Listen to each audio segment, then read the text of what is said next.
dia, boa tarde, boa noite e sejam bem-vindos a mais um episódio de... Os Profs Podcast. O podcast que ensina o que a escola e a faculdade não ensinam. Eu sou Carla Costa. E eu sou Flávia Costa. E hoje nós estamos começando mais uma etapa. Especial.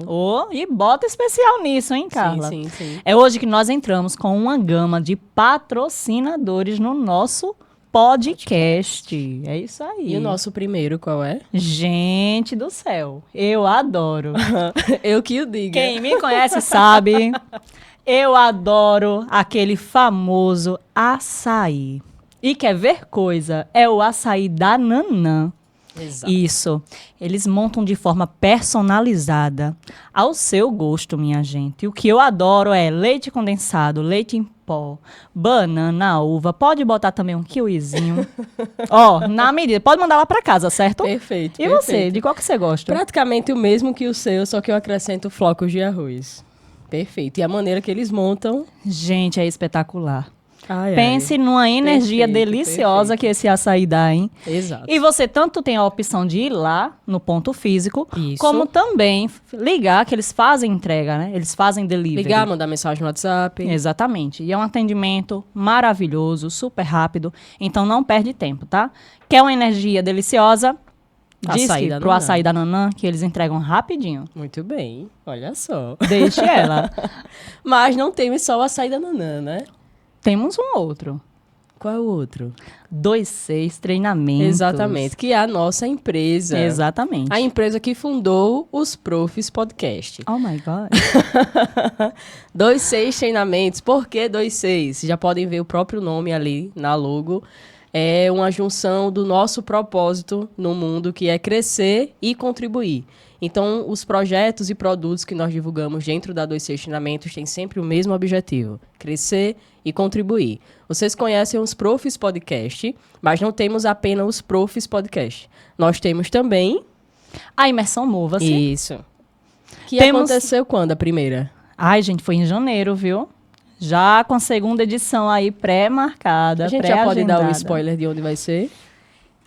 Dê, que eu tenho certeza que a partir de agora Perfeito. o desmantelo vai ser grande, viu? Vai todo mundo começar a buscar saber como vai fazer parte desse negócio aí. Perfeito. A primeira edição da imersão Mova-se aconteceu em Maceió, dia Isso. 20 de janeiro desse ano.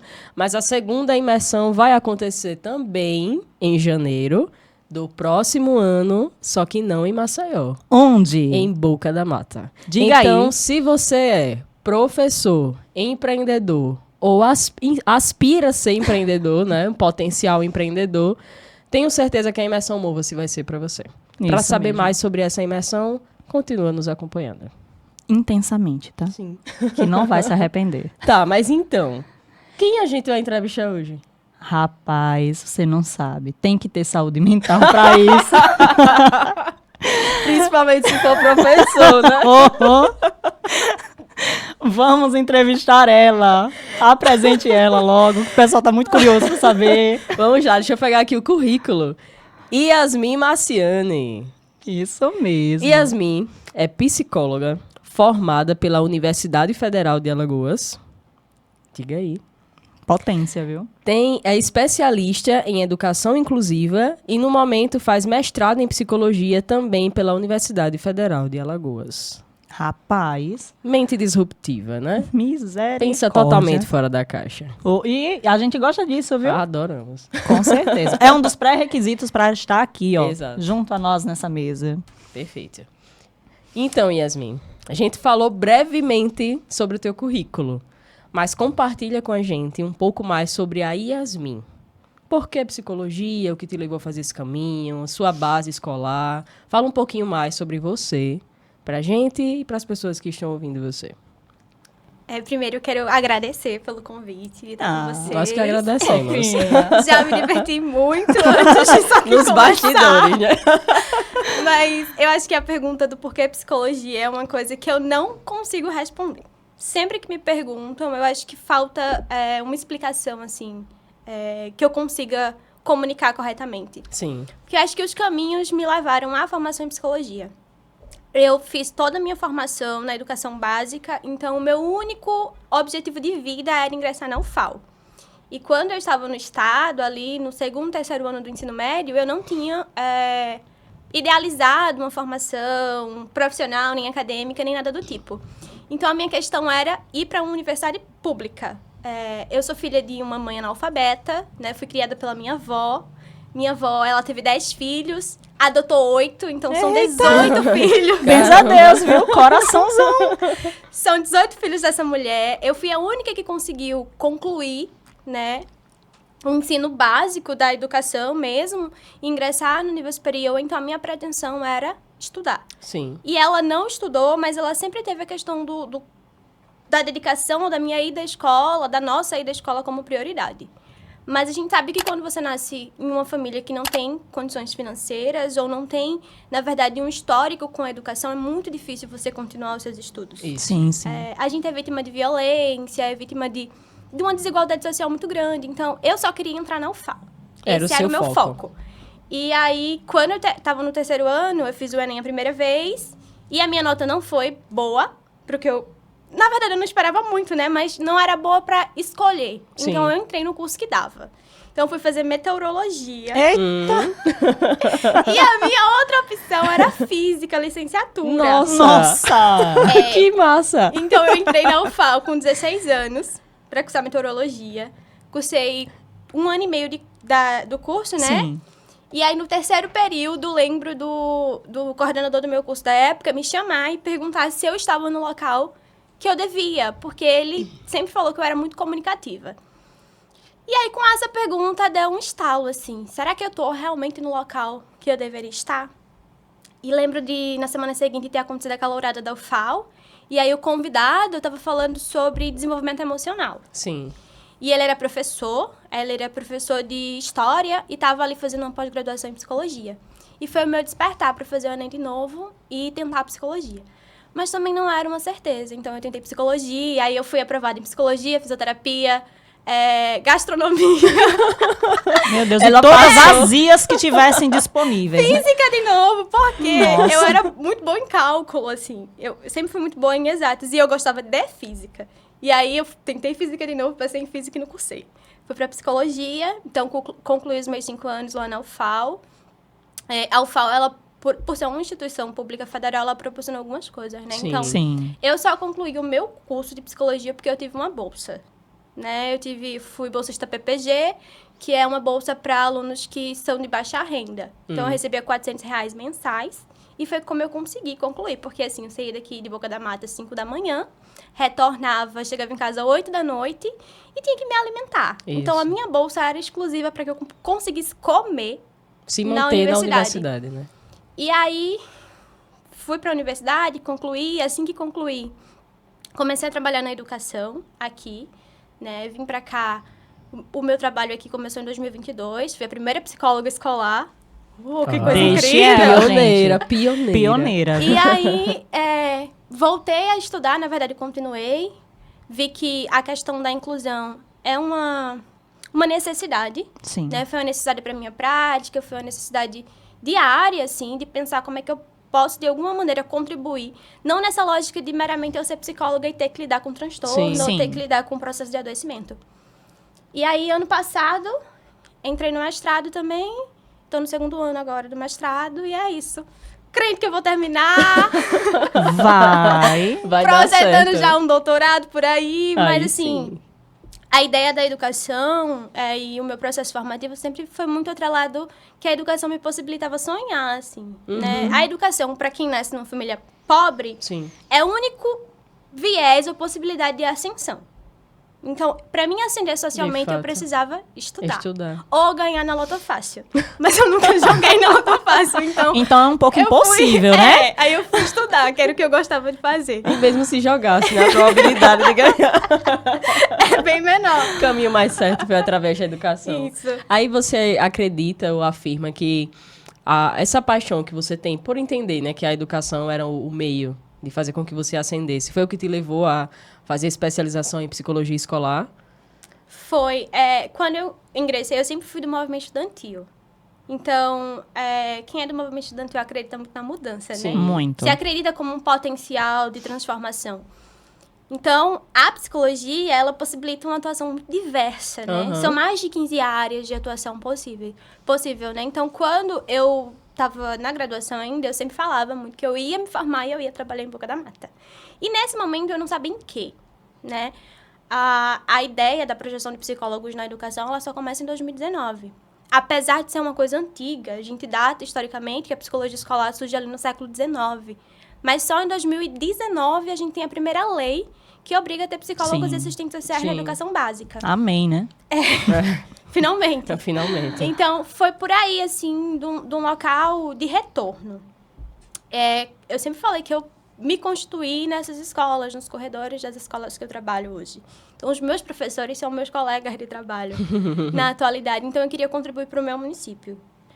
E a educação me possibilita, em alguma medida, alcançar muitas pessoas ao mesmo tempo. Isso. Né? Que um trabalho na clínica não possibilitaria, que um trabalho na saúde, apesar de ser extremamente importante, né? O trabalho do psicólogo nas unidades básicas de saúde Sim. é um trabalho que é mais individualizado, que a gente não pode pensar política pública diretamente. Então, Isso. a educação me possibilita tocar no coletivo, porque eu acho que é Isso. onde a gente consegue mudar alguma coisa. Sim, sim. Tocar mais pessoas ao mesmo tempo, Isso. né? Um Perfeito. pouquinho em cada lugar, né? Perfeito. Um pouquinho em cada lugar. Então, a partir de agora, nós vamos mergulhar nesse universo vasto que é da psicologia escolar. Relacionado ao que, especificamente? A saúde mental dos professores. Precisamos. Minha gente, vai ser pauleira, viu? A começar por nós. Se você vê alguma lágrima descendo aqui, não se assuste. Não, é a frieza do ar-condicionado. Mas é isso, a partir desse episódio nós vamos conseguir explorar um pouco mais sobre essa área e buscar entender o que é a psicologia escolar. Isso. Então responda para nós, Yasmin, por favor, esclareça para o nosso público maravilhoso de professores e professoras que Isso. estão nos assistindo o que é a psicologia escolar. Vamos lá. Então, a psicologia escolar, ela é uma área de atuação. Sim. A gente tem duas nomenclaturas que se referem a esse trabalho, que é psicologia escolar e educacional. Tanto que no Instagram, ou sempre que eu me apresento, eu falo que sou psicóloga escolar e educacional. Sim. Porque educação não se faz na escola, não só na escola. Isso. Sim. Então, o local do educacional está muito atrelado a uma ampliação do que é os processos de educativos, na verdade. Como é que a gente educa, como que a gente tem os processos de desenvolvimento. E aí eu atrelo porque, assim, para pensar os processos escolares, eu preciso entender o sistema e entender o que é que fomenta a educação que a gente tem hoje. Uhum. E aí, o que é a psicologia escolar? É uma área de atuação que está muito relacionada às questões das aprendizagens. Sim. Então, focaliza os processos de ensino e aprendizagem, garantindo que as pessoas tenham um desenvolvimento pleno.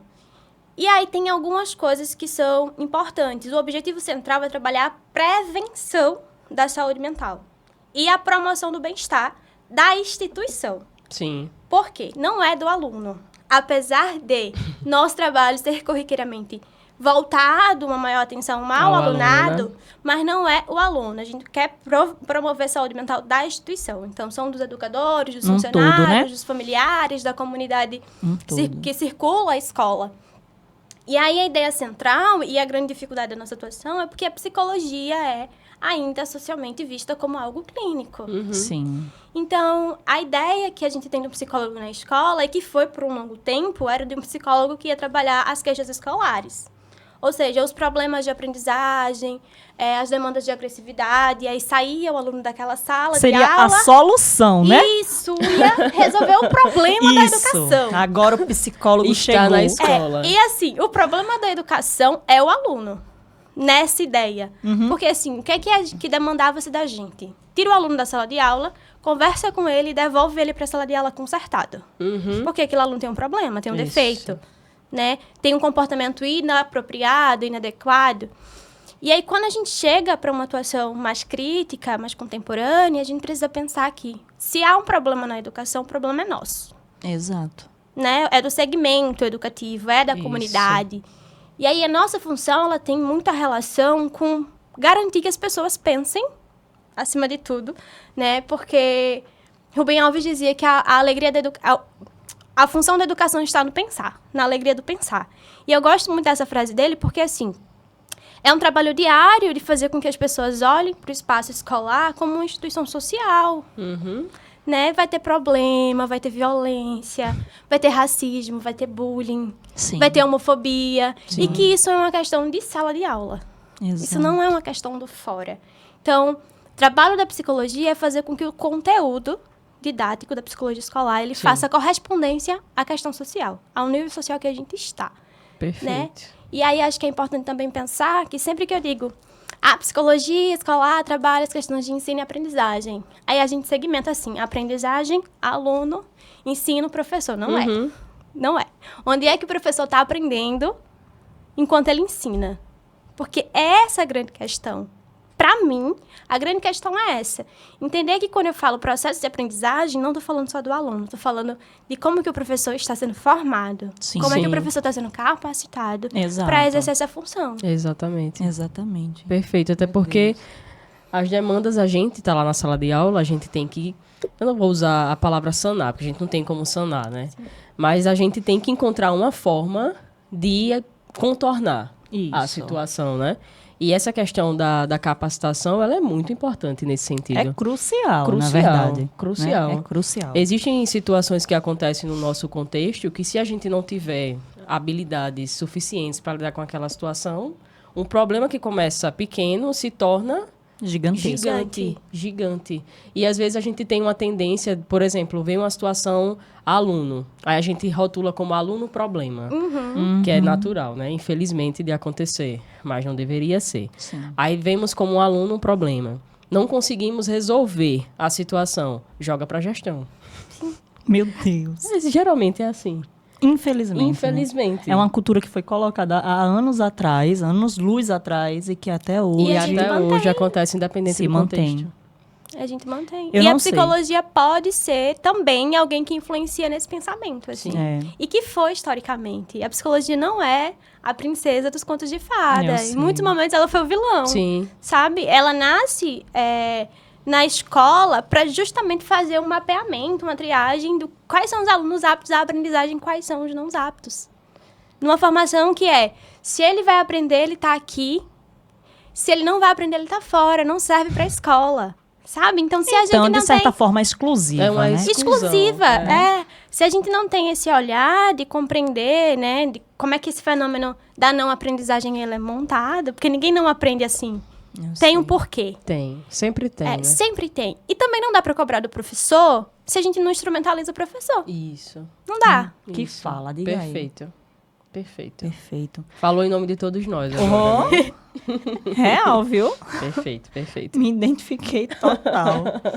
Mas é muito sério com relação a isso que foi falado, de que os professores, infelizmente, alguns não sabem lidar com algumas situações que acontecem em sala de aula. E quando eu olho para você, psicóloga escolar, quando vocês entram na escola, e eu já observei isso em alguns ambientes, que quando está acontecendo algum problema e o psicólogo escolar ele chega, Joga tudo é pra dado ele, de né? fato como a solução. Do Tá entendendo sistema. aquele pozinho mágico? Sim, sim, sim. Entende?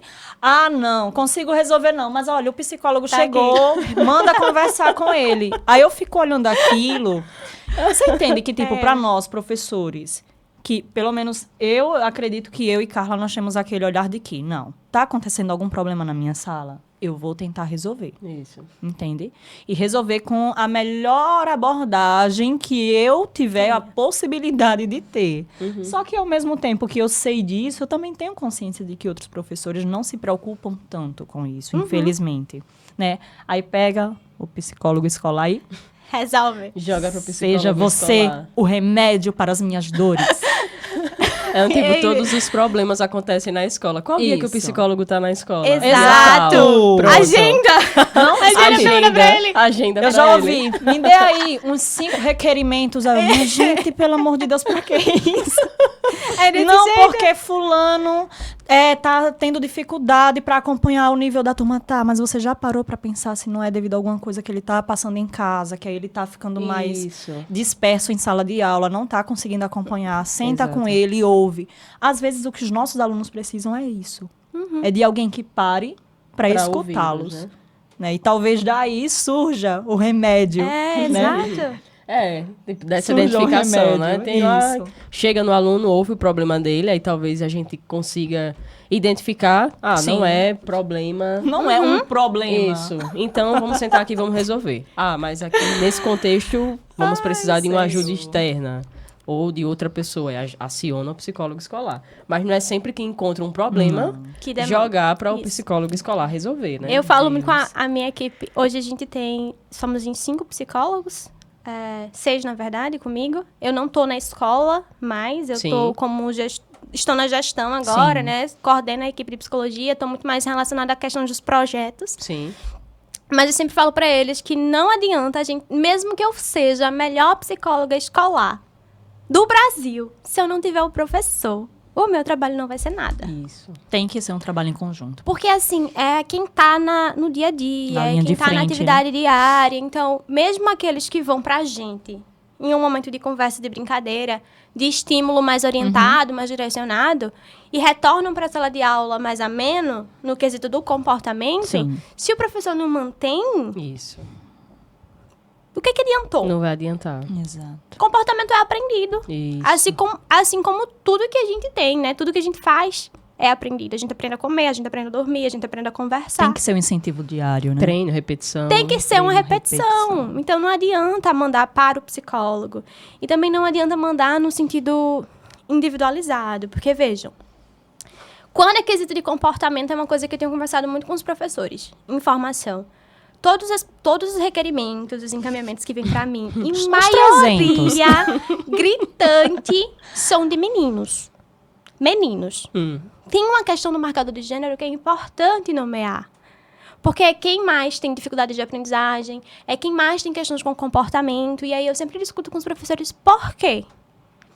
É também quem menos tem cuidado. Isso. Sim. E eu tô falando isso não é numa noção de culpabilizar, mas assim, a gente aprende que as mulheres, as meninas, e quando é uma menina branca, que é mais frágil, Sim. demanda mais atenção, demanda mais cuidado. E quando é um menino, nem tanto. Não tanto, é.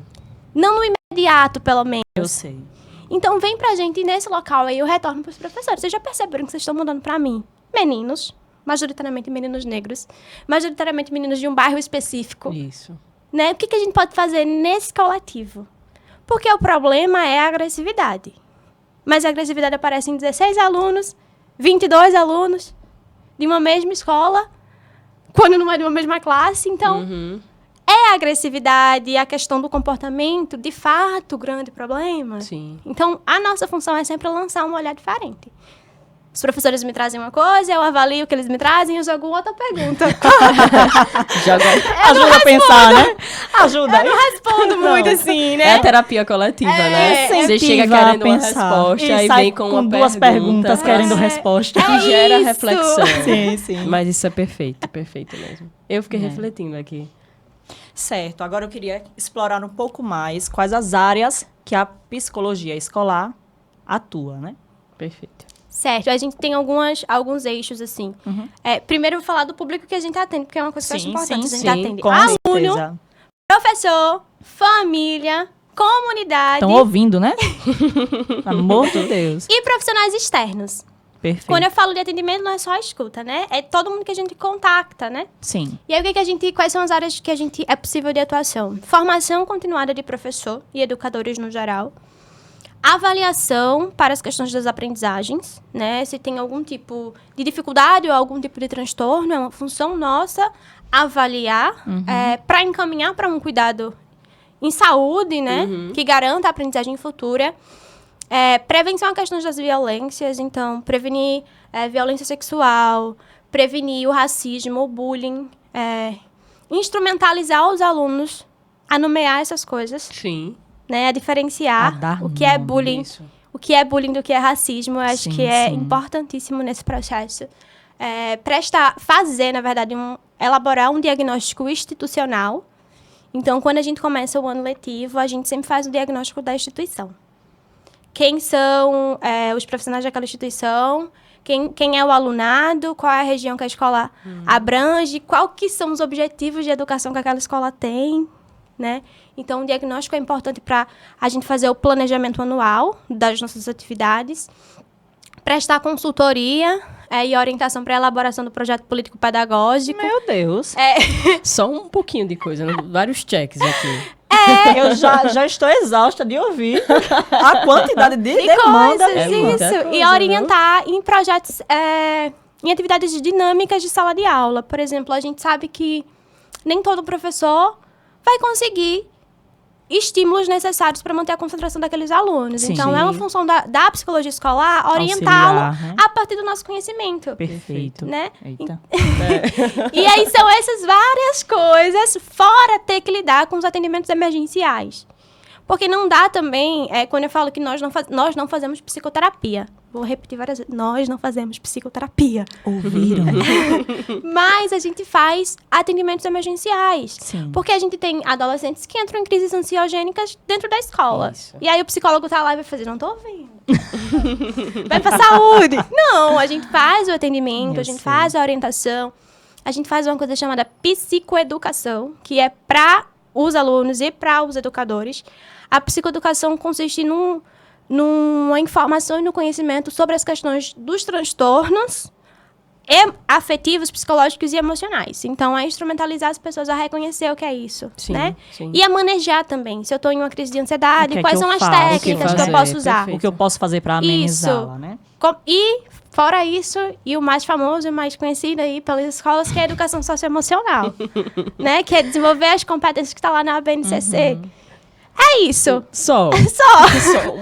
A gente achando que tem muita demanda, né? Gente, ela ainda usa o termo só. É só isso. Só isso. Só não fazemos psicoterapia, mas o resto... Meu Deus. Agora, para nós, amados professores, Isso, então, esse viés. maravilhosos, que não somos assistidos Não somos.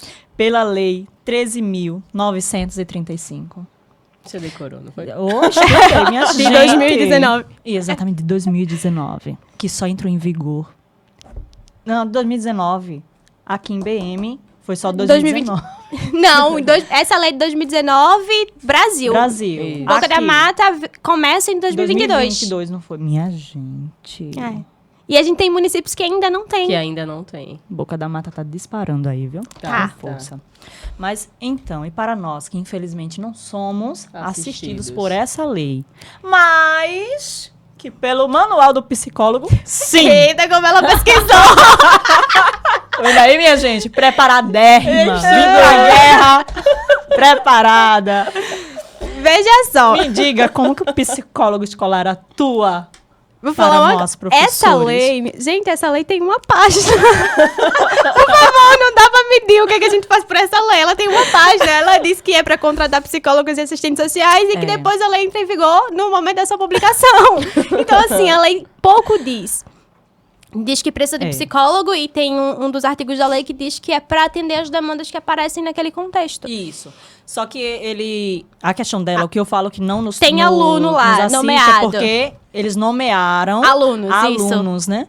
Alunos. No caso, seria voltado à assistência social e psicólogos Para escolares para alunos. E aí eu acho que a gente Isso. tem que ter muito cuidado com leitura de lei, De de lei, legislação no Brasil, misericórdia. porque assim, tem Sim, muita sim. coisa que é feita no local de uma obrigatoriedade de ser executada, né?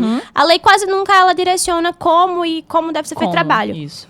E aí, o Conselho Federal de Psicologia, os CRPs, né, que é os Conselhos Regionais de Psicologia, eles sempre compreenderam esse trabalho do psicólogo para a instituição, Sim. não para um segmento da instituição. Então, a gente, quando eu falo, nós atendemos professores e educadores, a gente atende no quesito de escuta especializada, Sim. né? Que é muito importante. Sim. E importantíssimo que não seja feito só pelo psicólogo, o local da escuta, mas a Sim. especializada é a gente que conduz uma orientação, né? Orientações que são pontuais no quesito, não só sala de aula, não só profissional, mas a gente já atendeu aqui, eu particularmente, né?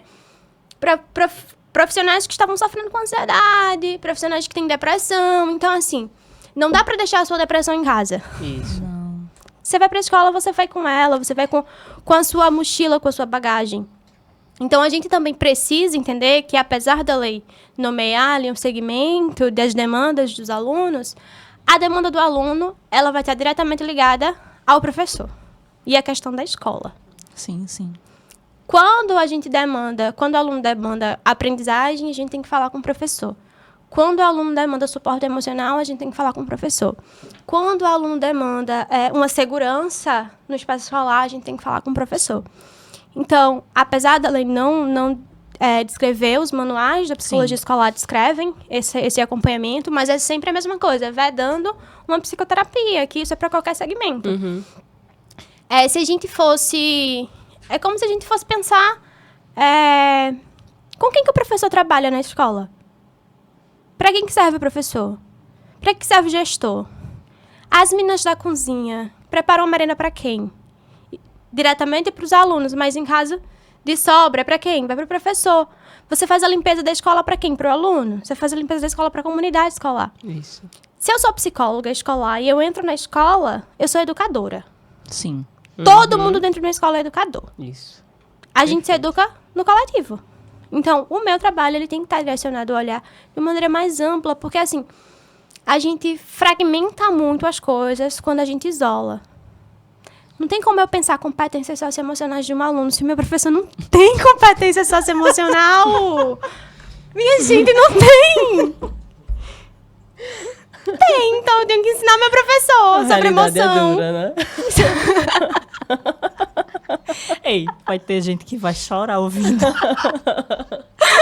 Ai, Gente, real. mas é sério, isso é muito importante. Realmente, isso que ela falou. Não tem como trabalhar o emocional do seu aluno Sem trabalhar o emocional. sem do trabalhar o professor, né? seu. Diga aí. Isso é forte. Fortíssimo. A gente, quando vai trabalhar as questões emocionais, a gente tá muito no local da nomeação. E a gente tem uma dificuldade muito grande de nomear as coisas. O preceito maior das habilidades socioemocionais, das competências socioemocionais, é garantir que os alunos, as crianças, os adolescentes consigam compreender o que eles sentem. Sim. Uhum. E a partir da compreensão do que eles sentem, eles nomeiem. Isso. Porque a nomeação, ela organiza. Consigo Sim, identificar, né? isso. Se eu não tenho uma classe profissional que consiga nomear essas coisas, a gente não faz funcionar. Exato. Porque se a gente acha que é difícil para criança, é muito mais difícil para um adulto, que não aprendeu na infância a nomear as coisas. Principalmente quando as coisas elas são ruins. Quando a gente está falando de emoção negativa, desagradável. Então, a gente tem uma coisa mais que é bem moral, na verdade, de não nomear o que é ruim. Mas a gente tem 10 emoções primárias. Das 10 emoções primárias, a gente só tem uma que é positiva, que é a alegria. Uhum.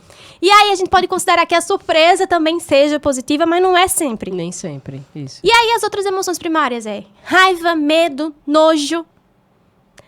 E as outras duas que eu não vou lembrar agora, mas elas são sempre desagradáveis. Sim. E a gente dificilmente nomeia o que é desagradável. Que é desagradável. Eu consigo claramente falar quando eu tô feliz pra qualquer pessoa. Sim. Da minha convivência ou da minha não convivência. Alguém que passa na rua e eu tô muito eufórica e tal. Mas se eu tô com raiva, dificilmente eu digo que eu tô com raiva. Ou se eu sinto inveja, dificilmente eu digo que eu tô com inveja. Porque é sentindo moralmente inaceitável. Então, assim, se eu não ensino os meus professores a nomear as suas emoções, não adianta eu trabalhar habilidades socioemocionais com crianças e adolescentes. Né? Porque eu preciso que eles visualizem na outra pessoa que está ali mediando os processos essas questões, essas competências. Uhum. O professor, querendo ou não querendo, ele é o espelho, Isso. né? Constante. viu? Constante. Então, assim, eu acho que é um trabalho diário e é o mais importante que a psicologia tem que fazer com os professores é começar a instrumentalizar os professores a nomear suas emoções, a falar das emoções. A falar sobre. Porque, assim, gente, professor tem uma tendência muito maior a negligenciar a sua saúde mental, né? A negligenciar as suas questões, as suas emoções negativas do que a supervalorizar. Dificilmente eu escuto um professor dizendo, eu estou com ansiedade. Mas chega pra mim enxurradas de professores dizendo, aquele aluno tem ansiedade. Isso. Sabe? Porque é difícil quando é com a gente, é difícil quando é com o nosso corpo. E a gente não aprendeu. E as crianças aprendem. Aprendem a não identificar também, né? E Exatamente. a procrastinar esse cuidado também. Isso. Exatamente. E quando é um professor que ele já lida lida bem com essas questões, né, que ele já passou por um processo formativo, Sim. ou que ele se preocupa de fato consigo, a ponto de buscar entender um pouco mais sobre si, para tentar entender o outro, isso daí se torna bem mais fácil, né? Porque a criança também, ela passa a ouvir mais, ela passa a identificar mais. Um exemplo disso é Miguel, meu filho. Meu filho tem 3 anos. Quando ele tá no ápice do estresse, a Carla diz que fica bestinha com a forma com que acontece, né? Quando ele tá no ápice do estresse, eu agacho, pego ele, coloco no colo, e ele lá, avessado, chorando horrores. E o que é que você tem? Você tá com raiva? O que é que você tem? Fala pra mamãe. Sim, eu tô com raiva. E eu acho lindo isso, sabe? Importantíssimo, importantíssimo. Tanto é que quando eu fui falar pra ela, ela disse, mas por que você faz isso? Eu disse, eu faço isso Pra porque ele identificar, tem né? que entender que também é importante ele saber que isso é raiva. E que tá tudo, que tá bem. tudo bem. Ela sempre fala isso. E que tá tudo Tá bem. tudo bem sentir raiva. Tudo bem. E eu falo pra ele, filho, tá tudo bem, você tá com raiva. Não tem problema. Tá, não tem problema, vai passar, tá certo? Mas entenda que tá tudo bem, vai ficar tudo bem. E ele fica um E ele pouquinho vai se comigo, acalmando. vai se acalmando, eu respira. E ele vai respirando, depois ele levanta e volta a brincar e coisa nem lembra linda. que teve, sabe? É importantíssimo esse processo, assim. Mês passado, em março, saiu uma nova lei que falava sobre a parentalidade positiva e o brincar como uma estratégia para prevenir violência da infância e adolescência. Ai, que show. E aí, essa lei, ela vem também para mostrar o quanto que a gente tem que se atualizar, sabe? E esses processos de nomeação nos permitem essas coisas, nos permite sentir, Sim. compreender e superar. Superar não é não reviver nunca mais. Superar é entender que aquele momento finalizou. E é isso que a gente, quando a gente já adulto, tem essa dificuldade porque não aprendeu na infância, não aprendeu na adolescência. Então, a gente fica levando o sofrimento, carregando o sofrimento por longos e longos tempos, e dias, e meses, inclusive anos, assim, porque a gente não aprendeu a fazer esse movimento de compreender, de nomear e de superar. Exato. Superar não é esquecer também, mas é finalizar o sofrimento naquele momento que ele existiu. Eu chego pra atender pessoas que estão sofrendo há 6 anos. Eu tive uma pessoa que estava sofrendo há 6 anos. Aí eu fiquei pensando, gente, 6 anos pra entender que tá sofrendo? Não, 6 anos pra entender que precisava nomear. Precisava de... Porque você só procura ajuda se você nomeia. Isso. Ninguém vai pra psicólogo assim, ai, não sei o que eu tô Do sentindo, nada, né? vou lá no psicólogo. Eu Tô vou feliz. Vou lá. Queria muito que fosse, mas não é. Não é. Não é, vai pro Primeiro psicólogo tem que quando tá, identificar. Isso. sabe? Identifica, nomeia e vai. Uma né? amiga minha postou recentemente, a Larissa, ela dizendo assim, sofrimento nem sempre tem nome, nem sempre vai ter nome, mas sempre tem um formato. O sofrimento sempre tem uma forma. Se você não tá conseguindo nomear, também procura uma ajuda, que a ajuda te auxilia Isso. a nomear essa coisa. Pra conseguir muito esperar. incrível isso, minha gente. É muito incrível. Eu sou O poder, apaixonada. diga aí, o poder que a psicologia tem, Tem. na vida do ser humano. Isso. Agora, pensando no contexto escolar, a gente tem todo esse processo de dificuldade de nomear, procurar ajuda. Quando eu falo a gente, refiro a professor, especificamente, né? Professores, né? Isso. Sem contar que a gente cresceu normalizando isso de que é normal o professor sofrer. Mas é verdade. Né? Eu Tipo, sei todas que as eu tô outras rindo porque é profissões, uma é. realidade. As outras profissões Em qualquer lugar. têm alguma coisa, já não é tão normalizado. Mas o professor, é normal sofrer. É até como se fosse obrigação. Ele tem que É, sofrer. né? O professor tem que sofrer. É. Entende? Ele tem que sair do dia de aula assim, acabado. Acabado. Exatamente. Não, é como se dissesse assim, o professor, no seu exercício, ele não deve, de forma alguma, trabalhar com fluidez. Não pode, de forma alguma, ser leve. Tem que sofrer. É. Porque faz parte do exercício da sofrência. Do exercício da docência, sofrer. Tá vendo? Tá internalizado. Falou sofrência, já vamos aqui.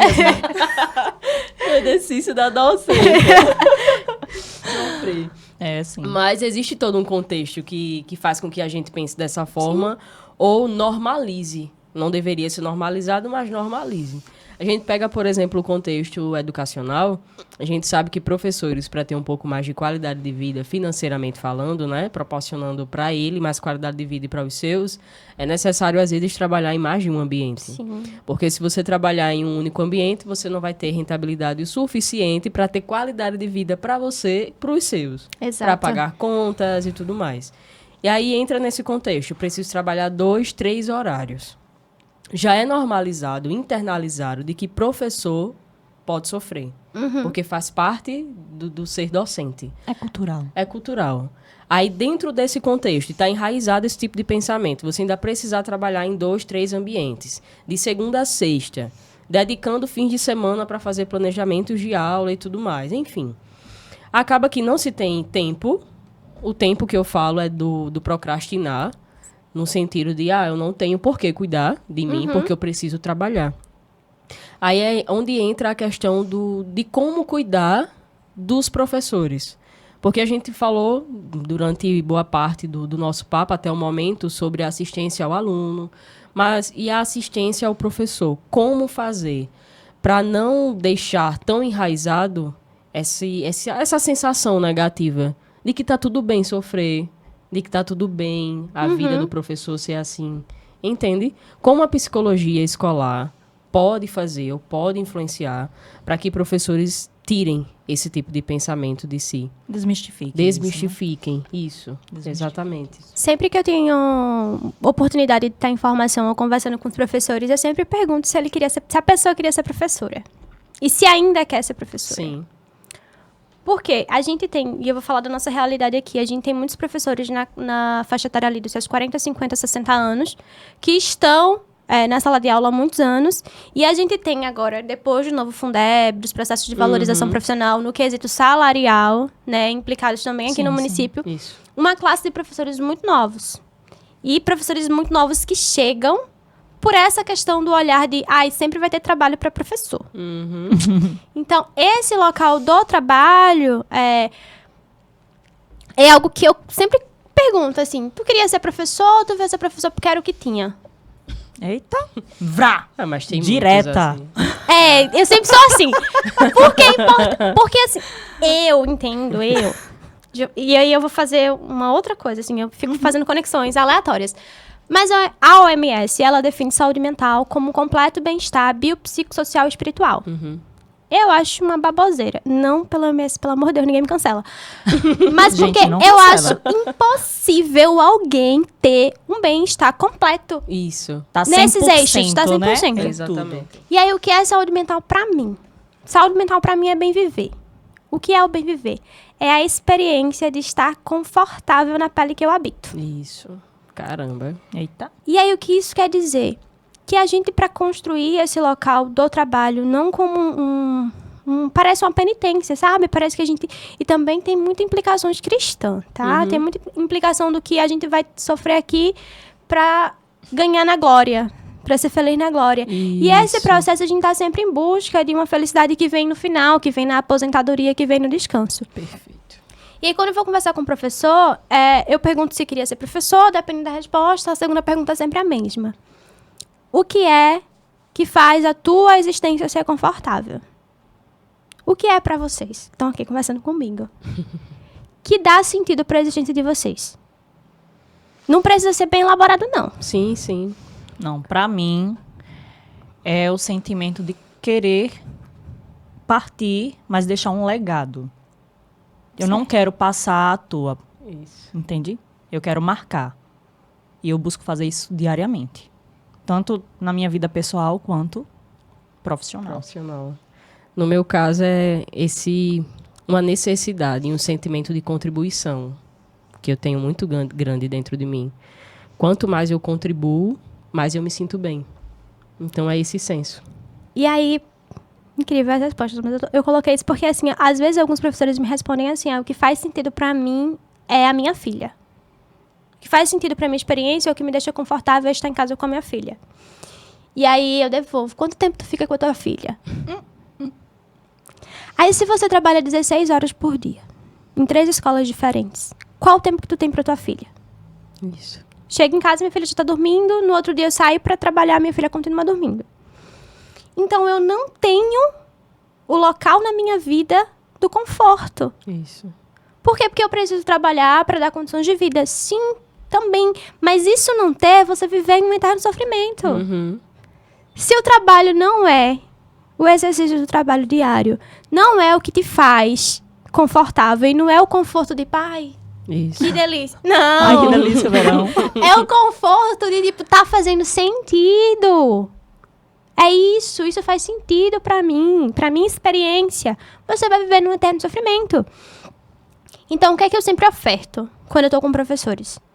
A tentativa de minimizar o sofrimento do professor, quando o sofrimento do professor tá atrelado à função.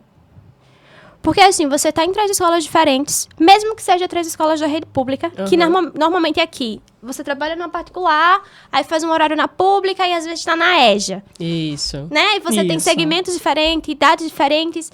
E mudando de escola, mesmo na rede pública, você tem especificidades metodológicas diferentes em cada isso. instituição. Exato. E dá conta disso. Dá conta de uma miséria de coisas burocráticas, que é o que mais fragiliza a saúde mental do professor. Nem sempre é a sala de aula, como a Não. gente costuma dizer. É a Não é dar a sua burocracia. aula, é o processo depois. É o planejamento, é as aulas no sistema, é as avaliações externas. Isso. É o amontoado de coisas que te ocupa fora da escola. Né? Porque se a gente for... A grande questão é que às vezes a gente olha para o professor e visualiza o trabalho do professor na hora-aula que ele dá. Uhum. E se fosse só hora-aula, poucos professores Seria tão adoeciam. bom, né? Seria muito bom, hein? Né? E aí, eu sempre sento com o professor, assim, para entender esse processo de escolha da profissão, o que é que tá fazendo sentido na profissão hoje, o que é que não faz sentido na profissão hoje, Perfeito. qual que é a questão dele naquela instituição que ele tá lotado, porque, assim, se você pega uma turma de 9º ano com 35 alunos, adolescentes, que tem 10 enérgicos, e todo professor começa a rir quando eu falo, eles são muito enérgicos. Eles olham, não, Yasmin, enérgicos. Tá dando nome bonitinho. É um nome bonitinho, minha gente. É um nome bonitinho, sim. Vamos manter enérgico. A gente precisa ver o que é. Assim, e aí é o caminho. Quando eu sento com o professor, eu tento entender o caminho do professor. Isso. Né? O caminho que o professor está seguindo, o que é que ele acredita, o que é que ele entende por educação, porque a minha visão da educação quase nem sempre é a dos professores. A minha percepção de como se deve ensinar quase nem sempre funciona na prática de sala de aula. Então, é um diálogo da gente encontrar soluções juntas. Em conjunto, né? O que é que faz o professor, pelo menos os professores que eu acompanho, sofrerem? Os professores, eles perdem a capacidade de manejar situações, problemas, ou situações de conflitos. Então, isso é um alerta, né? Porque parece que... Não parece, na verdade, o professor aprende isso na sua labuta diária, Isso. a manejar. Quando o professor percebe que não consegue manejar, parece que abriu um buraco assim no chão e ele caiu. E ele não se vê mais, Ele né? não se Isso. vê mais nesse local do professor. Eu não consigo dar conta da minha sala de aula. E ouvir isso de corredores é horrível. Porque a gente... terrível. Eu trabalho na CEMED, vou para as escolas e escuto muito. O professor falando de tal não controla a sala. E esse professor, às vezes, escuta esse comentário. Sim. Então, professor que tem uma rotina de trabalho que é exaustiva, quando o trabalho não é a sua principal razão de existência naquele momento, e eu tô pontuando isso porque também pode, as nossas vontades, as nossas razões, os nossos propósitos, eles são mutáveis. Sim, sim. Isso, perfeito, Yasmin. Então, eu tenho que entender o que é a razão e o propósito daquele professor naquele Naquele momento. momento.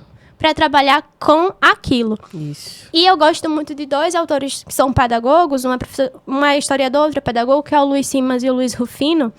Eles têm um livro chamado Encantamento por uma Política de Vida, que eles dizem que a gente, para se tornar supravivente, a gente tem que aprender a se encantar. Porque a gente é ensinado diariamente ao desencanto. A gente perde o prazer pelas coisas. A gente perde esse prazer e acha que perder o prazer é o comum. É a regra. Infelizmente. Então, aprender a todos os dias a se encantar com as coisas é o que possibilita você ter uma experiência de saúde mental. E sempre converso com os professores para desmistificar a ideia que eles têm da saúde mental ou da doença mental. Porque o professor só fala comigo se ele está entendendo que tem uma doença mental. Porque como é que a gente compreende? É como se eu tivesse uma linha aqui. aqui é saúde mental, aqui é doença mental.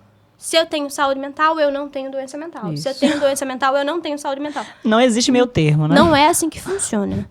Saúde mental não é a ausência de uma doença ou de um transtorno.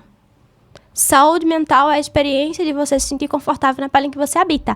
E por que eu vou repetir isso? Caramba. Porque eu tenho pacientes que têm depressão, ou que têm TAG, ou que é o transtorno de ansiedade generalizada, que tem mais saúde mental de alguém que não tem um diagnóstico. Sim. Então podemos dizer que saúde mental é um estado. É um estado. É um E não está estado. relacionado com a doença. Sim. Tem pessoas que têm, por exemplo, transtornos de personalidade. Uma coisa que é muito comum, famosa. Alguém com borderline. Quer dizer que essa pessoa com borderline, ela tem saúde mental? Sim, ela pode ter. Olhando agora pelo que foi falado, Nesse sim. contexto. Tá vendo que eu aprendi, rapaz? Por quê? Porque Eu fiquei em dúvida. E a gente fica em dúvida. Fiquei. Por quê? Uma pessoa com diagnóstico de borderline, Eita. em tratamento, ela tá fazendo terapia, fazendo uso de medicação, fazendo uma atividade física. Então, é uma pessoa que vai ter um estado de saúde mental, uma condição, uma reserva de saúde mental, ok. Uma pessoa com transtorno borderline que não faz o tratamento, não vai ter saúde Não vai mental. ter. Sim. A mesma coisa é uma pessoa sem nenhum diagnóstico de doença ou transtorno mental. Você não tem uma depressão, mas você não consegue lidar com irritabilidade, você é uma pessoa que está sempre em momentos de estresse, tem picos de estresse. Você tem saúde mental? Você tem uma reserva? A noção de saúde mental é uma reserva que eu possa utilizar em um momento que eu necessite. Perfeito. Então, eu acho que é fazer esse entendimento junto aos professores. Rapaz, era pra estar com papel e caneta aqui, viu? Ei, Sério. De Diga verdade. aí. Que aula. muito top, viu? Sério mesmo. Essas coisas de ensinar, que é por isso que o professor está também aprendendo, é o que vai possibilitar o professor a fazer essa autorreflexão, Sim. sabe? Esse mergulho nas suas questões. Eu não tô com depressão, eu não tenho depressão, mas assim, eu tô fragilizada na minha prática de trabalho, e o trabalho para mim é uma coisa que faz com que eu possa sobreviver. Uhum. Então, eu vou ter que cuidar dessa questão. Tem A minha que saúde cuidar. mental está ali, balançada. Sim. E com isso, eu não estou dizendo necessariamente que você tem que fazer terapia. Apesar de ser psicóloga, essa terapia é importantíssima, mas a terapia não é para todo mundo. E a terapia não resolve tudo. Aí eu vou perguntar. Rapaz. Por que a terapia não é pra todo mundo? Gente do céu. Veja só. A terapia, ela dispõe, ou ela só acontece se você tiver predisposto a fazê-la acontecer. A terapia precisa de um consenso entre o terapeuta, o psicólogo e o paciente, o cliente, seja lá como nomeie. A gente acha que tudo na nossa vida quando está falando sobre saúde mental, precisa necessariamente de um acompanhamento psicoterápico. E nem sempre. A terapia, ela vai dizer de uma condição, de um caminho, lhe instrumentalizar, lhe auxiliar, ser um espaço de cuidado. Mas tem outras formas de se cuidar, ou de pensar a sua saúde mental e outras coisas que não é a terapia. A terapia não vai tirar sua fome. Se o seu sofrimento não for um sofrimento psicoemocional, ou se o seu sofrimento estiver atrelado a uma condição social, aí eu não tenho onde morar. A terapia vai ser para Vai mim? resolver. Não vai resolver o meu Exato. problema. Mas tem duas coisas, falando em saúde, não em questão de desigualdade social, que é coisas que a gente recomenda, e tem estudos aí que comprovam, que serve para a sua saúde global. Opa, Duas revela, coisas. Vocês sabem o que é? Solta. Vocês pensem assim, quando você pensa em saúde, pra ter saúde eu preciso fazer o quê? De modo geral, De modo geral, assim. uma coisa prática. Sei lá, exercício físico. Temos a primeira. Fazer igual os alunos na sala, ela falou que eu ia dizer. Outra coisa que você acha que é importante, assim, Flávia, pra gente estar bem, revigorado e tal. Sono, Dormir bem. É importante, mas não é. mas não é ele. Não Ei, é tu ele. ia falar de novo. Desculpa. Não, não quero mais não. Bora lá. Porque exercício físico é uma coisa que funciona na saúde global. Ah, Desde um câncer a uma prevenção de ansiedade. Se eu atendo uma criança na escola que tá com... Tem, na verdade, um estado ansioso. Não é uma ansiedade, mas tá num estado ansioso, ou tá num pico de estresse, tá muito agressivo.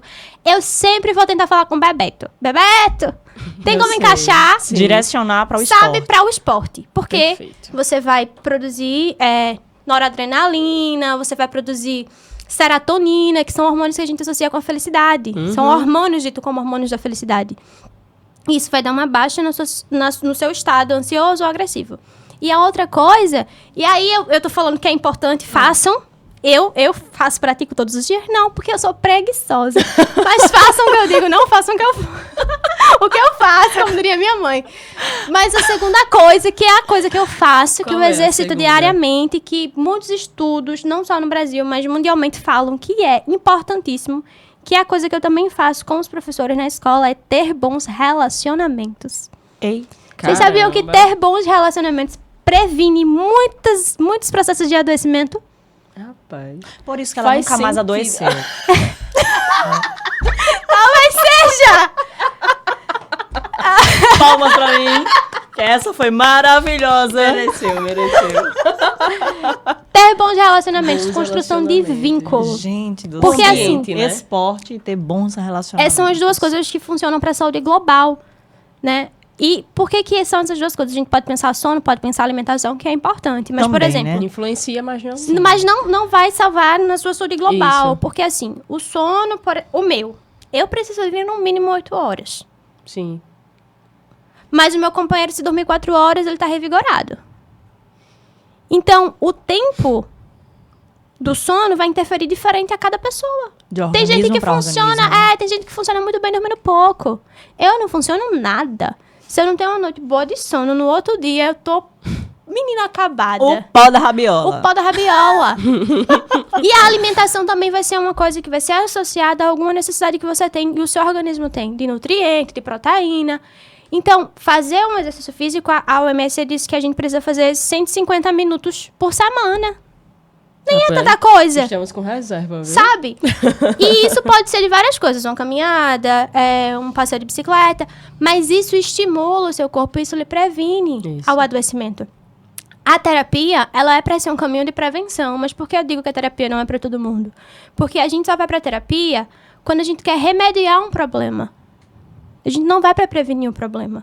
A gente não vai pela imersão, pela busca do autoconhecimento. A gente vai porque tá sofrendo. Então, às vezes, o sofrimento tá num local, mas tão profundo, que não vai ser a terapia que vai resolver. Uhum. De todo modo, a pessoa tem que fazer uma jornada consigo antes É autoconhecimento. para poder né? procurar. Eu não sei. Eu não sei se você acompanhou já alguns episódios da gente, Yasmin, mas todo episódio, com qualquer pessoa, qualquer ser humano na face da Terra que a gente venha gravar, no fim, a gente cita algo relacionado a autoconhecimento. Não dá pra fugir, né? Autoaceitação, entende? Não dá. Ai, Eu meu fiquei refletindo muito. Sério, a minha cabeça tá assim, ó. Eu não tô brincando. Eu acho que esse é o episódio 47. 7, isso. De todos os episódios que a gente gravou, eu nunca fiquei tão reflexiva. De verdade. Tô numa vibe super reflexiva aqui. E eu já tenho essa tendência. A Flávia conhece. Tem. Flávia sabe. Mas eu fiquei refletindo muito sobre essa questão. E ligando a uma coisa que a gente mencionou no episódio anterior. Nós gravamos com o professor Ítalo, Então, né? eu assisti. Isso, que fez transição de carreira. E um dos pontos que a gente mencionou foi sobre... Que ele, inclusivamente, mencionou. Foi... Eu detestava, eu não me sentia bem quando eu via professor se arrastando para ministrar aula. Se arrastando para a sala de aula. E isso nos gerou uma reflexão muito grande. Porque a gente sabe que quando o professor chega nesse ponto... Eu diria que seria interessante cogitar a transição de carreira. Então, quando você puxou o assunto de... Eu sempre pergunto para o professor se ele, de fato, quis ou quer continuar sendo professor. Eu rapidamente associei com isso.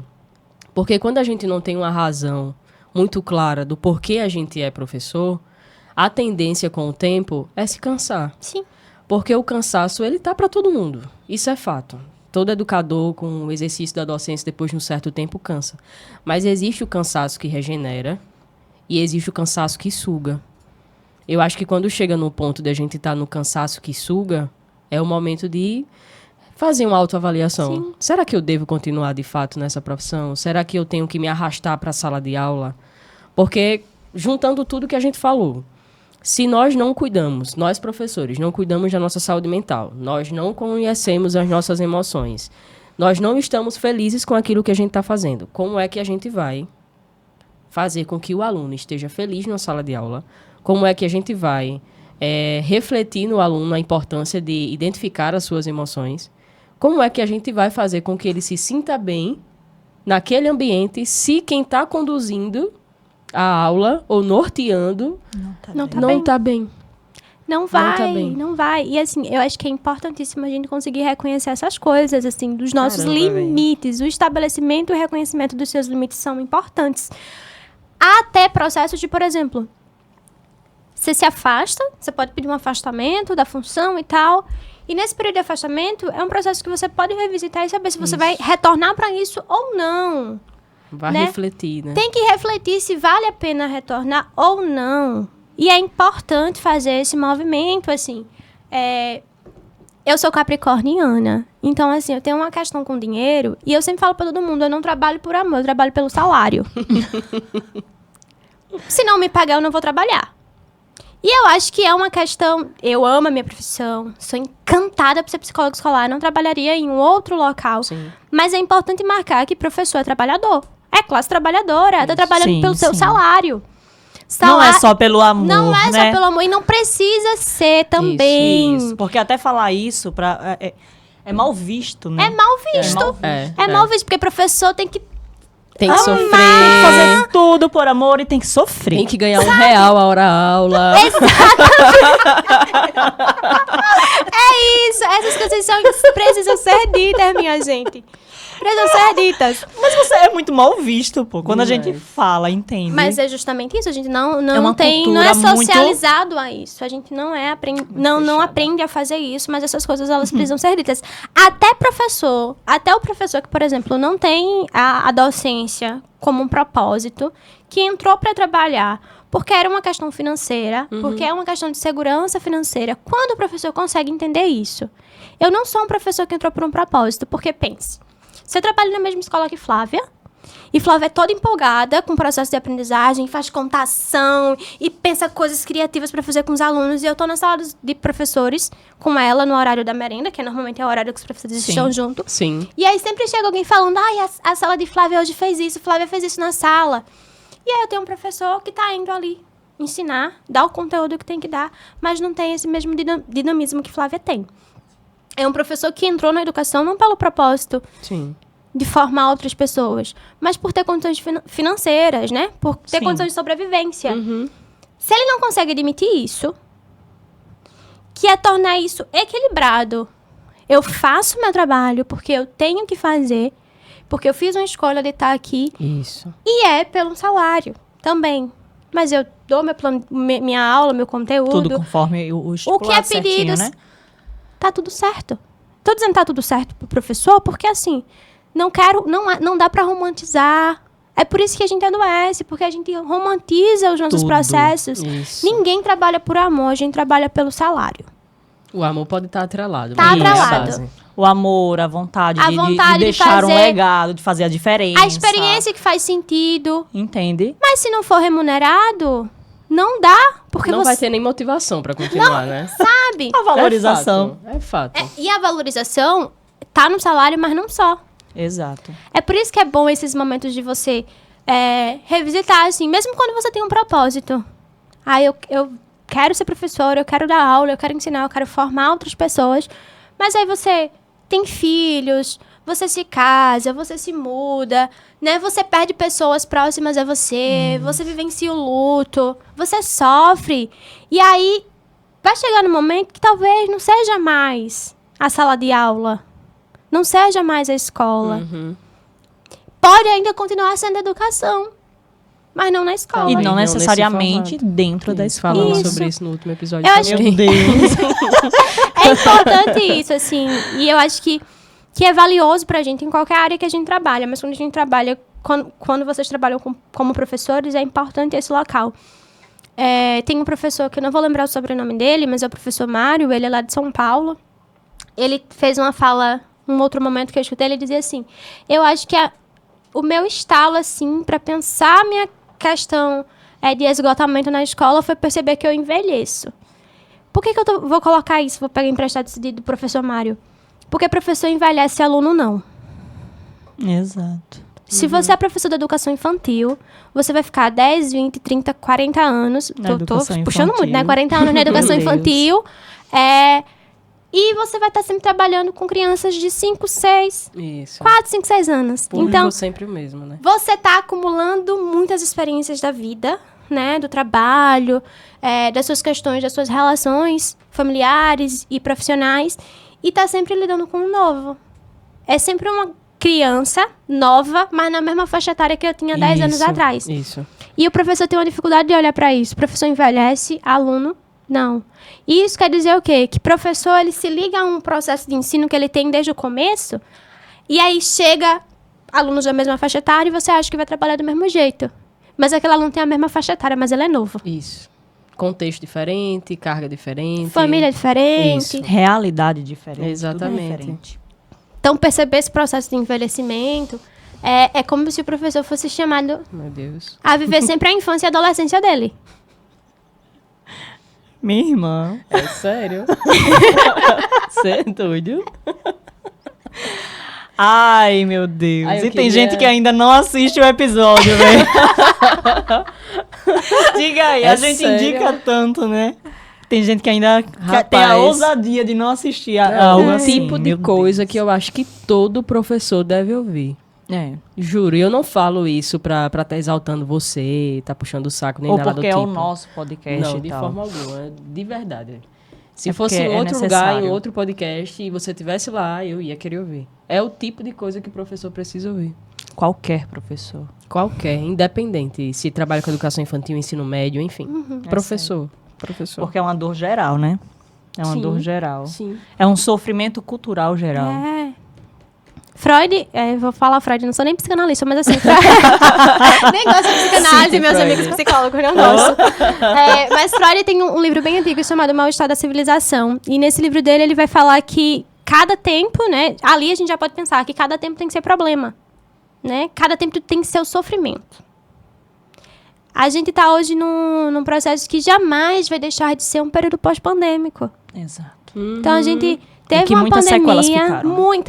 muitas. A gente teve uma pandemia, a gente teve que forçar a professora a estar trabalhando no digital, a dar aula no remoto, a fazer várias atividades xerografadas e mandar para casa e corrigir. E aí o professor teve que se habituar a essa realidade e retorna para a sala de aula e não sabe fazer uma aula sem ser mediada pela tecnologia. Isso. Porque a gente começa a encontrar muitos corpos.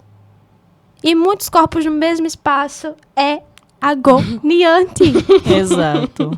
Não dá para sair desse Demais. local. Então, é sempre um processo da gente entender qual que é o problema agora. A gente tá, acho que há uns 6 anos falando que depressão e ansiedade vai ser a doença do século. E o que é que eu faço com isso? Só tem Como informação, lidar, vai né? fazer o quê, né? Porque Como se eu lidar? dissesse vai ser a doença do século, Tá. bacana, Tá, resolveu mas E agora. agora? Eu faço o Sou quê com isso? professora e lido com 27 vidas na minha sala. Como lidar com No isso? mínimo, né? No mínimo, No né? mínimo. Seres humanos têm 50. Então a gente tem as nossas patologias sociais. Assim que todo mundo vai estar imerso, Sim.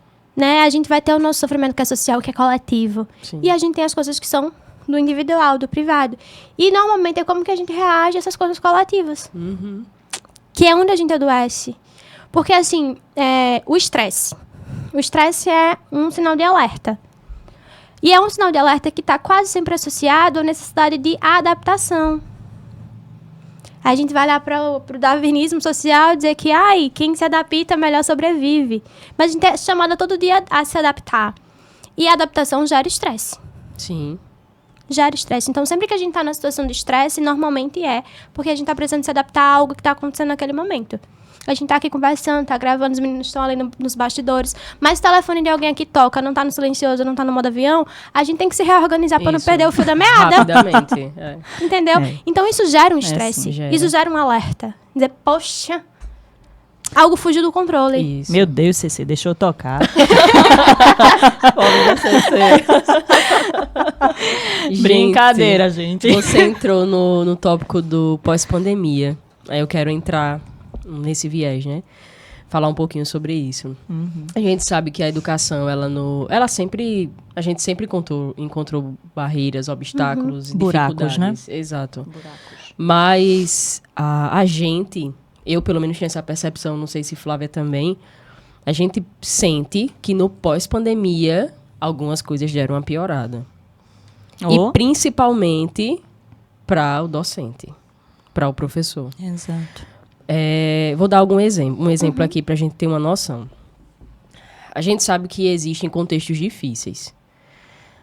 Mas no pós-pandemia, parece que esses contextos ficaram ainda mais intensificados. Sim. E a assistência ao professor parece ter diminuído mais. Diminuiu, né? Com essa questão. Tanto que, pegando uma dor minha, especificamente minha, depois da pandemia, todos os problemas que envolvem sala de aula, alunos e tudo mais, parece ser culpa do professor. Tudo. Se não está acontecendo da forma como tem que acontecer, é culpa do professor.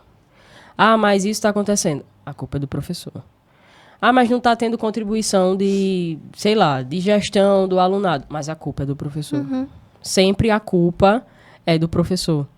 A sensação que eu tenho, e eu falo em nome de alguns professores, porque a hora do intervalo serve para a gente refletir. Socializar, refletir, compartilhar dores, é a mesma. A dor no pós-pandemia tem sido a mesma. A gente sempre menciona o fato de que antes da pandemia, os nossos alunos, eles tinham, ao que parece pra gente, mais perspectiva de vida. No pós-pandemia, o processo educacional facilitou muito a vida do alunado. Quando a gente fala o facilitar, é no sentido de tá tudo bem não fazer nada. Você vai conseguir aprovação no final do ano. Tá tudo bem não se esforçar. Você vai conseguir ser premiado no final. Então, no pós-pandemia, o que parece pra gente é que a educação está premiando a falta de esforço, a falta de responsabilidade, a falta de respeito. Coisas que antes a gente sabe que acontecia, mas não era premiado. Havia alguma forma de cobrança, resolver, né? De cobrança, de resolver a situação. Hoje, não. Hoje, o que a gente vê em boa parte dos nossos alunos é o contexto de tipo assim, o professor entra para ministrar a aula, ele, vou não assistir a aula, e eles falam, não vou assistir a aula hoje. Por que você não vai assistir a aula? Porque eu não tô afim. Eu não quero, eu vou passar do mesmo jeito. Exatamente. Esse é o argumento. Eu não tô afim e eu sei que eu vou passar do mesmo jeito. Ou seja, criar uma perspectiva de vida, uma perspectiva de futuro, não tem como a gente fazer isso. A gente pode refletir através da nossa vida e, através desse reflexo, induzir outras pessoas a terem. Mas não tem como forçar alguém a ter uma perspectiva de vida. Não tem como. É do contexto, né? Mas parece que nesse pós-pandemia diminuiu drasticamente. Sim. Então, não, é como se eles não vissem aquilo que você viu no início, de entender que a educação é um caminho para ascender socialmente, para crescer. Não existe isso em boa parte dos nossos alunos hoje. E eu falo porque eu tenho exemplos de turmas que antes a gente conseguia fazer, sabe, aquele trabalho incrível de olhar e dizer, meu Deus, essa turma faz o meu coração bater mais forte. Já tem outras devido a esse desestímulo total que acontece, de atribuir sempre a culpa ao professor e, enfim, que a gente realmente entra e diz, meu Deus, o que é que eu posso fazer aqui para ter um pouquinho do que eu tinha antes da pandemia? Entende? Entendo. Então, contextualizando, né, para de fato gerar a pergunta para você.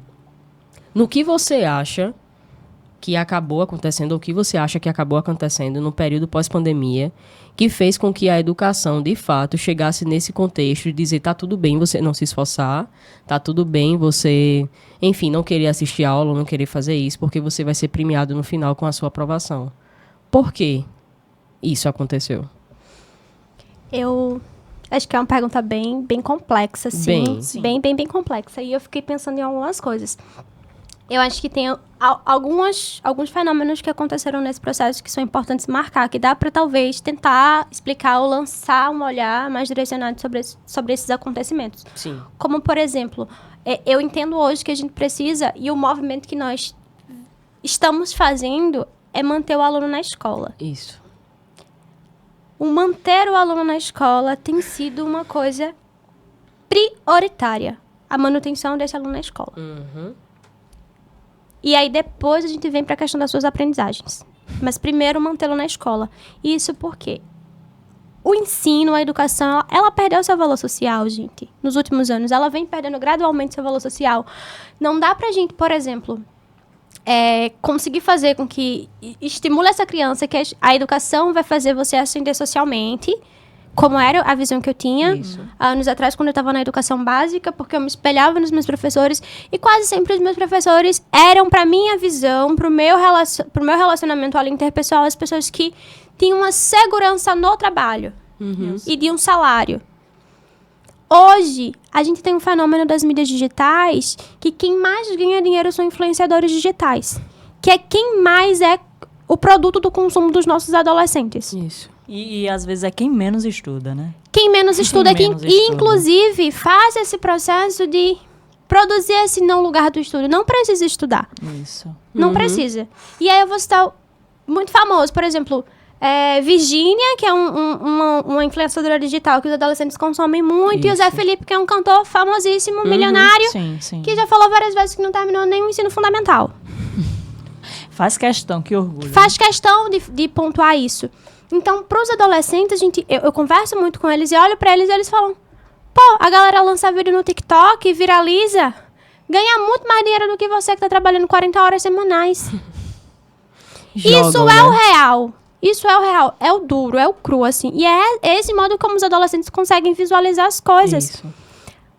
Você ter uma formação acadêmica hoje não garante você ter um emprego. Exato. E eu comecei esse local de me encantar pela educação, pela falta que eu tinha de muitas coisas, assim. E aí eu olho para esses adolescentes que não têm projeto de vida. Isso. Não tem uma projeção, então Não construir tem projeto de perspectiva, vida né? com eles é importante. Eu falei em algum momento que para mim a educação tinha esse local de permitir com que eu sonhasse.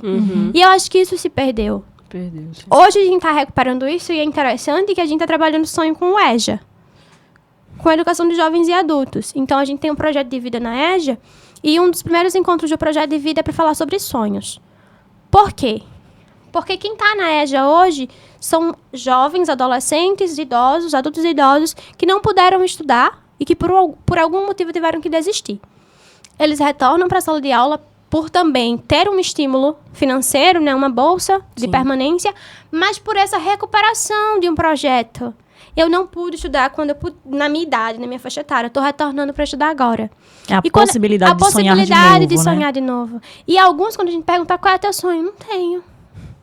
Não ter sonho é uma das piores coisas que a gente pode sentir. Isso. E hoje os nossos adolescentes, principalmente da rede pública de ensino, eles não têm sonhos.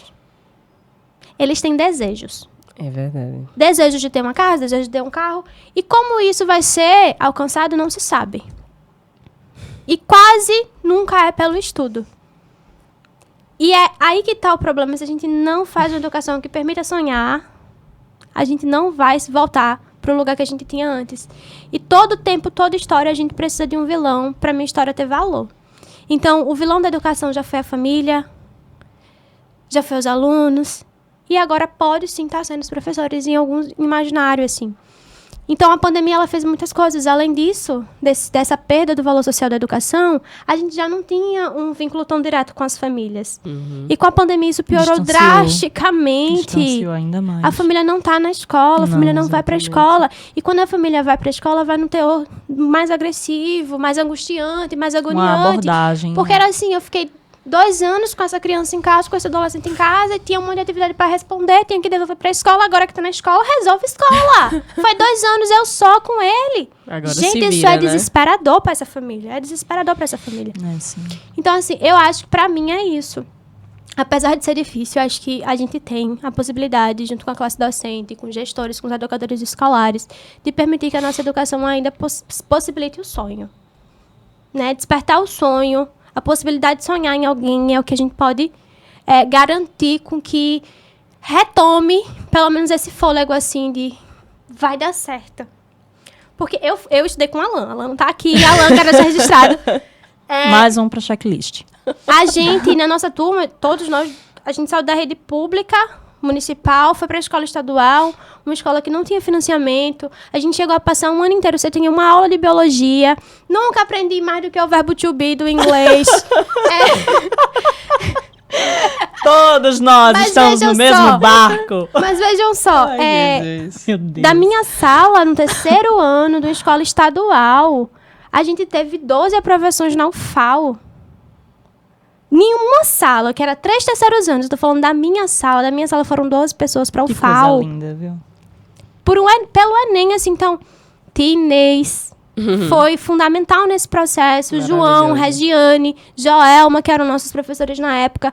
Então, a gente precisa entender que eu sonhava muito com estar na universidade e esses professores me embutiram de sonhar mais ainda. Isso. Ampliaram.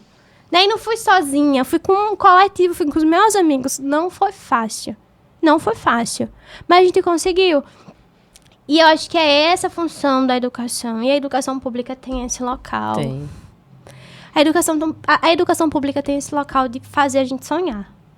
Tem. Pra quem sabe, aproveitar as oportunidades. Tem esse local.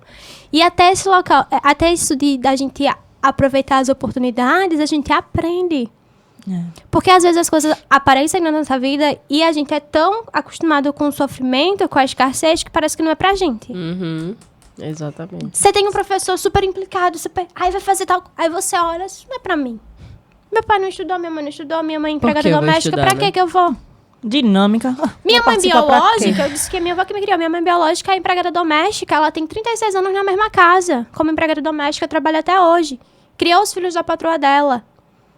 E eu sempre disse, eu tenho muito orgulho do trabalho da minha mãe. Mas eu não vou cuidar da casa de ninguém. Então, essa ruptura não quer dizer negar a minha história, Uhum. né? Mas a gente precisa encerrar ciclos Isso. de pobreza e de violência geracional. Quer dizer, Então, direcionar o olhar para outra possibilidade, né? ampliar Ampliar assim, as e possibilidades. valorizar né? também, porque, por exemplo, no Lagoa do Periperi, eu lembro de ter feito uma atividade com um aluno, e a gente tava falando sobre o projeto e tal, o que queria ser no ano. E aí ele olhou no meio da sala pra todo mundo e disse, eu quero ser vaqueiro. Aí todo mundo começou a rir. E já tinham falado médico, diretor. Aí eu olhei pra cara dele e disse, por quê? Por que você quer ser vaqueiro? Aí ele foi me explicar. Meu pai era vaqueiro, meu avô era vaqueiro. A gente mora num lugar que meu pai não paga água, não paga energia, a gente tem a nossa casa, não falta comida. Quero ser Quero vaqueiro. ser Quero ser vaqueiro. Se você não tem outro exemplo, você É vai a querer o quê? referência que ele tem, né? Aí o professor precisa ser essa Isso, referência. Tem que Exatamente. ser essa janela. Precisa ser. E se Tem ele que ser quiser essa ser vaqueiro, janela. seja, mas seja o melhor vaqueiro que você já viu. Isso. E foi isso que eu conversei com os alunos, porque a gente também tem um ideário do que é ser um bom profissional. Alguém que teve uma formação acadêmica e que passou 5 anos na faculdade, que fez uma pausa. Tem profissionais incríveis no mundo aí que fizeram um curso técnico ou que se especializaram na sua área, que não necessariamente é um nível superior. Isso. Então, até instrumentalizar essas pessoas a entender. Tudo bem você não querer fazer uma faculdade. Agora, você não querer se educar, agora você Isso, não entender perfeito, que Yasmin. pode, Perfeito, perfeito. porque é o local do poder também. As pessoas têm que saber que podem fazer. Isso. Porque parece que a gente não pode, só pode isso ou aquilo. São duas opções. Ou faz faculdade, ou não faz. Ou não faz. Não tem o... Não tem outro caminho, Ah, né? Minha gente, irmã, por estou favor. arrepiada nesse Ei, episódio, sério porque isso é muito sério, minha gente. É Tá muito chorinho sério. abaixo aqui. Eu disse que ia fazer chorar. Eu disse que ia fazer alguém chorar. Mas isso é muito sério. Nós estamos Chorei falando de abaixo. possibilidades para as pessoas que, infelizmente, não acreditam que têm possibilidades, né? Exatamente. Essa é a nossa função, Yasmin, quanto Exato. educadores. É muito intenso isso. É sermos Por isso janelas, que né? eu me emocionei. E me emociono falando sobre. Porque Vai chorar. Ela fica com a voz assim. no episódio que a gente gravou com o Ítalo, eu falei pra ele, né, que eu não me sinto que estou no processo de transição de carreira. Eu sinto que estou no processo de transição de categoria. Porque eu não estou saindo da educação. Eu só quero educar tomando outros caminhos. Como, por exemplo, através de um podcast. É uma das formas. Mas eu ainda não sinto, atualmente, o desejo de sair das escolas, justamente por me ver como um canal de possibilidades. De chegar dentro de uma sala de aula e mostrar que existem outros caminhos, que eles podem sonhar, que eles podem desejar ser isso, ser aquilo, enfim. Que a referência deles não precisa ser necessariamente o pai ou a mãe. Sim. Eles podem pensar fora da caixa, expandir a consciência e ver que existem outros caminhos. Ver que existem outras formas, outras possibilidades. E que tá tudo bem. E que tá tudo bem. Exato. E aí a gente mistura com tudo que a gente falou aqui, né? Mas entra também na questão do ter um propósito. Entende? Isso. Porque se a visão educacional da gente fosse exclusiva do ganho financeiro, do retorno financeiro, a gente ia ver o nosso exercício como um emprego. E quando você vê o exercício como um emprego, você não quer gerar transformação necessariamente. Se lixando de como que ia estar, né? Mas quando você vê o exercício da docência como um trabalho, aquilo, além de ser uma fonte de renda, é uma fonte de vida. Exatamente. E aí você quer propagar isso para os outros de alguma forma. Você quer mostrar de onde você veio, de onde outras pessoas vieram, para mostrar para eles que você pode também. Sim. Entendeu? Porque a vida é o tempo que eu entrego para aquilo que eu acredito. Exatamente. E nós envelhecemos. Então Todos temos os que dias. aproveitar todos os dias. Realmente, quando nós, professores educadores, acordamos, a gente tem que levantar e entender o propósito que nós temos e a missão que temos para aquele dia. Que não é só mais um dia. Não. Entende? Não é só mais uma aula. É mais uma oportunidade de atingir, de alcançar pessoas e de possibilitar a transformação. E vocês marcam muito, assim, o nosso imaginário. Vocês marcam muito a nossa memória. Eu tenho memória das minhas professoras da educação básica dos anos iniciais. E aí, quando eu dei uma formação no início do ano, alguns professores que eram dos anos finais, que eram dos José Tenório, que foram meus professores. E aí eu falava, gente, vocês mandam pra gente, alunos, e às vezes até numa clínica, para psicólogo que atende na clínica, para uma terapia, e não sabem o espaço que um professor ocupa na vida de uma criança ou de um adolescente. Não sabem. Isso. Porque quase sempre, quando a gente começa a falar sobre processos educativos, eles começam a falar sobre uma pessoa, não sobre um assunto. Então, o professor ele vai estar sempre na memória do aluno.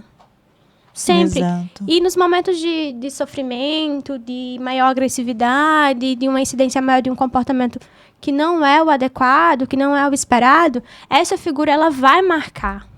E aí, é importante sempre, e eu falava muito para eles, vocês têm que entender e ampliar, né? Ter a noção do quanto que vocês marcam a memória de uma pessoa que está com vocês em sala de aula. Uhum. Que vai recorrer a essa imagem de uma sala, que vai encontrar com vocês no corredor. Porque, em alguma maneira, também tem... O professor acaba sendo uma ampliação maior da família. Isso. Porque a gente chama... Na educação infantil, a gente chama nosso de professor tia, de né? tia.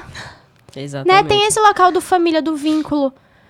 De um espaço de importância muito grande. O vínculo afetivo. Então, mesmo que não seja aquele professor mais amoroso, ele vai marcar a memória de uma criança.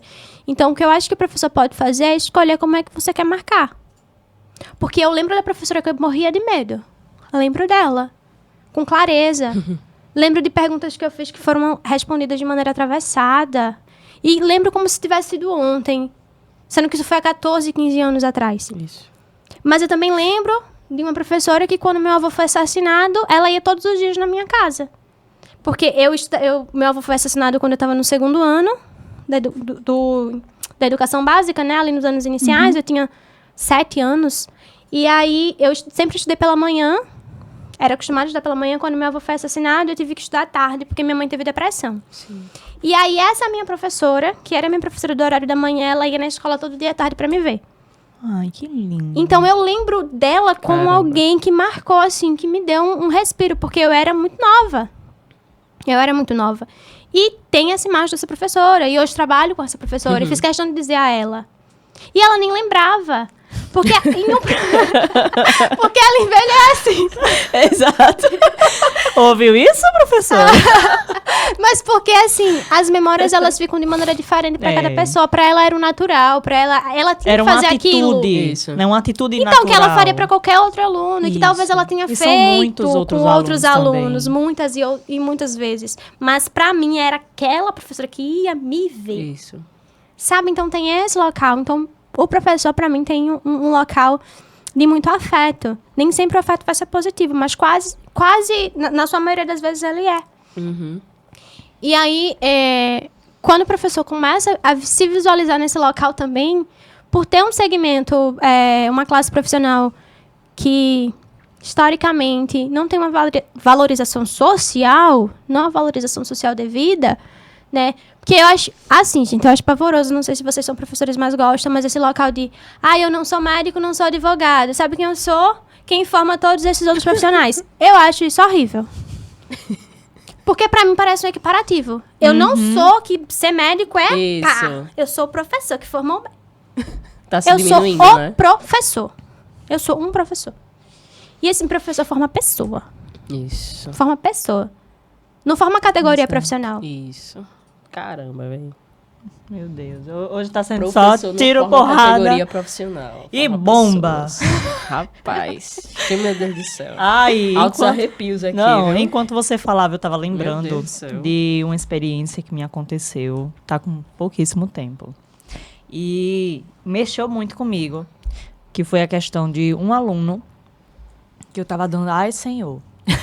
Vai chorar também. Eita. Pare. Não, Nunca mas- vi Mas só podcast, vocês dois, viu? nunca vi podcast Não, mas- com tanto choro. Não, mas é porque quando se fala em propósito de vida, quando se fala em querer deixar legado e missão, e eu escuto algo como eu escutei de um aluno, isso mexe muito. Água. Que foi quando um olhou pra mim e ele falou assim: sabe por que é que eu gosto muito da sua aula? Aí eu falei pra ele, por quê? Primeiro, deixa eu dar um contexto. Ele era uma criança que ele era rotulado pelas outras pessoas como uma criança que não parava no canto, que não assistia a aula, que atrapalhava os colegas e que deixasse ele ali, entende? Porque ele não sabia Sim. de muita coisa. E quando eu vejo algo do tipo em uma sala minha, isso me incomoda, me inquieta. A primeira coisa que eu faço é não deixá-lo ali. Eu puxo ele, de fato, para o meu birô. Entende? Ele fica sendo exclusivo meu. Eu tomo posse. Sim. E ele olhou um dia para mim e ele falou assim, Yasmin: tia, sabe por que é que eu gosto tanto da sua aula? Aí eu falei, por quê? Aí ele, porque você... Eu gosto de duas professoras aqui. Aí ele disse, é você e a tia Gabi. E eu gosto disso, de vocês, porque vocês param para fazer atividade para mim. Isso mexe muito comigo, porque quando ele fala isso me dá a entender que isso não acontece em toda a aula, que ele não é olhado, entende? Então, quando nós falamos sobre a questão de preparo mental, eu vou usar esse termo, preparo mental, para enfrentar todas as coisas que tem em sala de aula, isso me vem à mente sobre o quão aberto você está para olhar para os alunos. E quando eu vi ele falando isso, eu entendi o peso que isso tem para um serzinho que está em processo formativo. Isso daí para mim faz, poxa, Flávia, você está no caminho certo. Você está indo por onde você tem que ir e você está gerando nas pessoas o que você, de fato, nasceu para gerar. Que eu não nasci. Eu falo para todo mundo. Eu não nasci para ser só uma professora. Entende? Eu não nasci para ser só mais uma. Não desvalorizando, né? Mas eu não nasci para ser só mais uma. Sim. Eu quero entrar em qualquer sala que eu estiver e eu quero, sim, gerar transformação. E eu não aceito não gerar. Não gerar. Entende? Eu não consigo me conformar com o fato de entrar e fazer qualquer coisa. Não. Eu quero gerar. E se eu não gero, eu fico frustrada e você não tem noção de como. Entende? Eu busco meios e meios para cada criança de forma particular. Eu busco entender cada uma. Então, quando você fala sobre essa questão do olhar, e o aluno ele me deu esse retorno, esse feedback, isso daí só me impulsiona a querer melhorar a cada dia, a querer ouvir mais os alunos, a querer desmistificar também para outros profissionais que eu converso sobre a importância de parar, de ouvir, de entender a realidade do fulano que não sonha. De entender de onde ele veio e por que ele não sonha mais. Por que ele só tem desejo. O que é que a gente pode fazer para transformar isso? Sim. Então, minha irmã, esse episódio de hoje, ele tá... Tô lhe dizendo que tá surreal. Tá surreal e real, que eu vou sair enviando ele pras pessoas, que eu entendo que ele vai gerar uma transformação. Vai. Porque nós somos um canal. Muitas reflexões. Nós somos Da um mesma canal. forma que a gente teve, muitos professores vão ter muitas reflexões também. Ô, Yasmin, deixa eu te perguntar uma coisa. Agora eu vou fugir um pouco do escopo. Do Neida. Do Neida, assim, ó. Quando você está em processos formativos com docentes, sendo muito sincera, que eu sei que você vai ser, com certeza, eles se sentem na abertura de falar de fato as respostas que está exposto na face deles? Entende? Porque, tipo assim, se eu sou um professor que eu não estou feliz onde eu estou, Sim. eu transmito isso, Sim. né?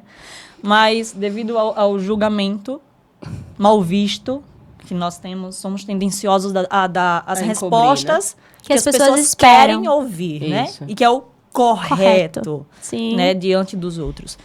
Os professores, os docentes, eles são sinceros consigo no Não. momento dessas respostas? A maior parte do tempo. A não, maior né? parte do tempo, não. E assim, tem algumas estratégias, porque quando eu vou dar formação, que é com um público mais reduzido, eu sempre peço para ficar só com os professores sem gestor escolar. Porque as figuras hierárquicas também acabam imputando um cuidado e uma cautela muito grande no que vai ser dito. Então, às vezes eu fico só com os professores, às vezes eu fico tentando várias vezes a mesma pergunta, porque também tem uma coisa que a nossa memória, ela é muito falha. Então, às vezes eu faço uma pergunta no começo, eu já começo a formação com uma pergunta. E aí, o professor responde de um jeito, eu vou lá dar o conteúdo, aí no meio eu pergunto a mesma coisa. Aí a resposta já é outra, Já é porque outra. ele esqueceu que eu O quê? perguntei no começo. Esqueceu da Eu própria dizendo isso, os resposta. professores Né? já vão ficar ligados. Ó, eu na formação. Eles esquecem que eu tinha perguntado a mesma coisa, ou eu pergunto a mesma coisa de outro jeito.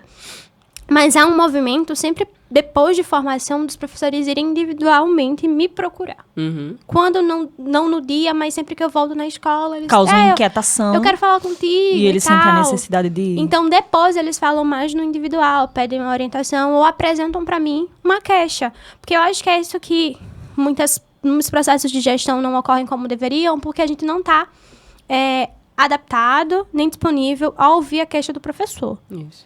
Né? Então, ou o professor chega com um problema e com a resolução daquele problema, ou se ele vai levar só o problema, não leva. Então, às vezes, é um problema que é com a equipe, com outros colegas, com outros professores, que também é uma questão muito grave, assim, muito séria. Tanto que eu falei, uma das coisas para garantir sua saúde é ter bons relacionamentos. Se tu não se relacionar bem com os professores que tu trabalha, tem uma coisa que pesa muito ali, que dificulta muito. Então, sempre, eles buscam. Mas quando a gente consegue fazer uma formação que seja do interesse do professor, aí o professor dá a resposta sincera. Eu sei. Porque tem uma questão grande do que a gente acha que o professor precisa e o que o professor acha que ele precisa. Então, quando eu dou um conteúdo que é porque precisa ser dado, que está direcionado, que está nas competências, que está na BNCC, que é uma lei nova e tal, que eu preciso passar para o professor. Mas o professor olha para aquilo, olha para essa... Como estou olhando para esse copo e diz assim, meu Deus do céu. Já ouvi essa história 30 vezes, por 30 pessoas diferentes. Então, eles não vão me dar uma resposta sincera. Eles vão dizer o que acho que eu quero escutar. Eu sei. Mas quando é uma coisa que para eles está caro, né? Para eles aí eles Destrincham. destrincham assim sim. muito. Por exemplo, ano passado a gente vivenciou o Saeb, né, Flávia? Ô, meu pai, Então- esse ano é Saveal. Então, quando a gente tinha encontros formativos para o Saeb, aí os professores colocavam as coisas, as Ó. angústias, as agonias, pra gente fazer uma moderação ali e um movimento de como trabalhar aquilo. Sim. Então, naquele momento, e é quase sempre, como eu já falei antes, mas eu acho que não dessa forma, no ápice da nossa angústia, a nossa comunicação, ela é fluida. Fluida não quer dizer organizada. Sim. Porque, assim, na nossa angústia a gente fala, mas às vezes a gente não comunica. Uhum. E aí, vou tentar explicar isso de um jeito que todo mundo compreenda. A gente consegue falar o que está angustiando, mas é sempre num tom mais eufórico, mais agoniante e quase nunca nomeando corretamente a coisa. Então, eu digo que está errado, mas não digo qual é o erro. Uhum. Então, eu falo fluidamente, então eu começo a falar muito, Ah, isso não tá funcionando, isso aqui não tá prestando, isso aqui... Mas eu não sei comunicar para outra pessoa, eu não sei fazer a outra pessoa me entender claramente. Então, o que é que acontece em alguns processos de formação com o professor? E o professor começa a falar demasiadamente sobre as angústias, sobre os problemas, sobre os processos. E aí ele termina a fala dele, ele não comunicou a quem estava ao entorno. Ele falou muito, mas ninguém compreendeu. Eu sei.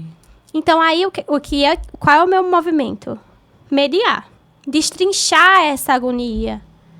Né? A gente, na psicologia, fala que a terapia é feita por associação livre. Uhum. Né? Então, o cliente, o paciente, ele vai falando o que ele quer falar, fazendo conexões, trazendo filme, trazendo...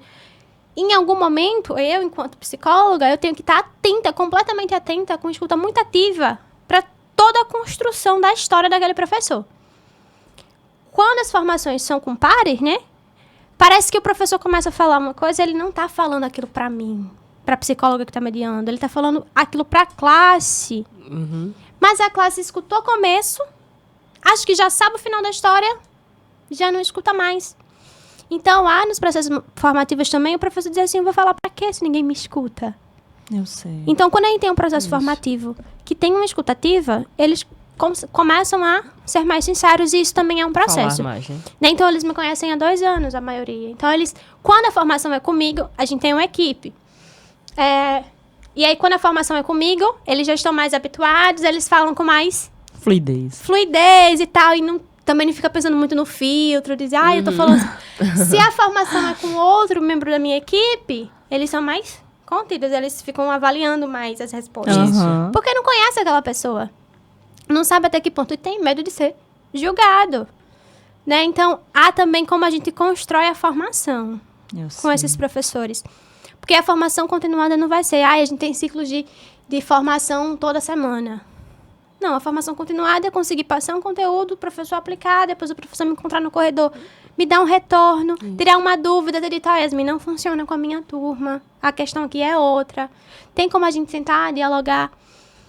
Mas às vezes tem respostas assim que eu começo a rir, eu sou muito de rir. Que nem... Tem uma resposta que vem que eu dou uma risada assim, minha gente, de onde que veio isso? E aí todo mundo ri e acabou. Porque essa sensação do conforto mesmo, né? Sim. De alguém vai me ouvir, não vai me julgar. E depois a gente pode ou não conversar sobre isso. Então tem professores que já falam mais, são mais falantes, tem professores que são mais contidos que vão me procurar depois. Mandam uma mensagem, vem quando aqui na escola pra gente conversar. Eu vou lá, bato um papo. A minha primeira formação aqui, eu não era psicóloga ainda. Formada, eu estava terminando a graduação, eu dei uma formação para professores da educação infantil sobre afetividade. E aí, foi muito massa. Só que aí depois eu dei uma outra formação que era para técnicos administrativos e merendeiras. E aí foi muito melhor. Foi muito melhor no quesito de que eles estavam ali para realmente aprender. E é uma coisa que falta no local, quando a gente ocupa um cargo de docência por muito tempo, que parece que a gente sabe de tudo. Porque a sociedade espera que a gente saiba e a gente vai vestindo essa capa. Exige que aí eu não vou nós nem... venhamos saber de tudo, né? Eu não vou dar a essas pessoas que estão aqui o prazer de dizer, eita, nem sabia Não disso. sabia, Uma coisa tão básica. Sabe? Então, verdade. esses processos assim. Saber, né? Não tem, minha gente. Ninguém sabe de nada, não. Ninguém sabe de nada. Ninguém sabe de tudo. Ninguém sabe de nada. Estamos em constante aprendizado. É isso que ela quis dizer. Isso. Mas foi top, viu? Que foi. bate-papo massa. Exato. Meu A mesma sensação. Vamos ficar aqui conversando por umas 20 horas. E íamos, Gravar um podcast o dia inteiro. Iríamos fácil. Fácil. Mas é isso. Tenho certeza que tudo que você trouxe aqui, da mesma forma que nos impactou de forma direta, vai impactar a vida de muita gente. Muitos professores, muitos alunos nossos também.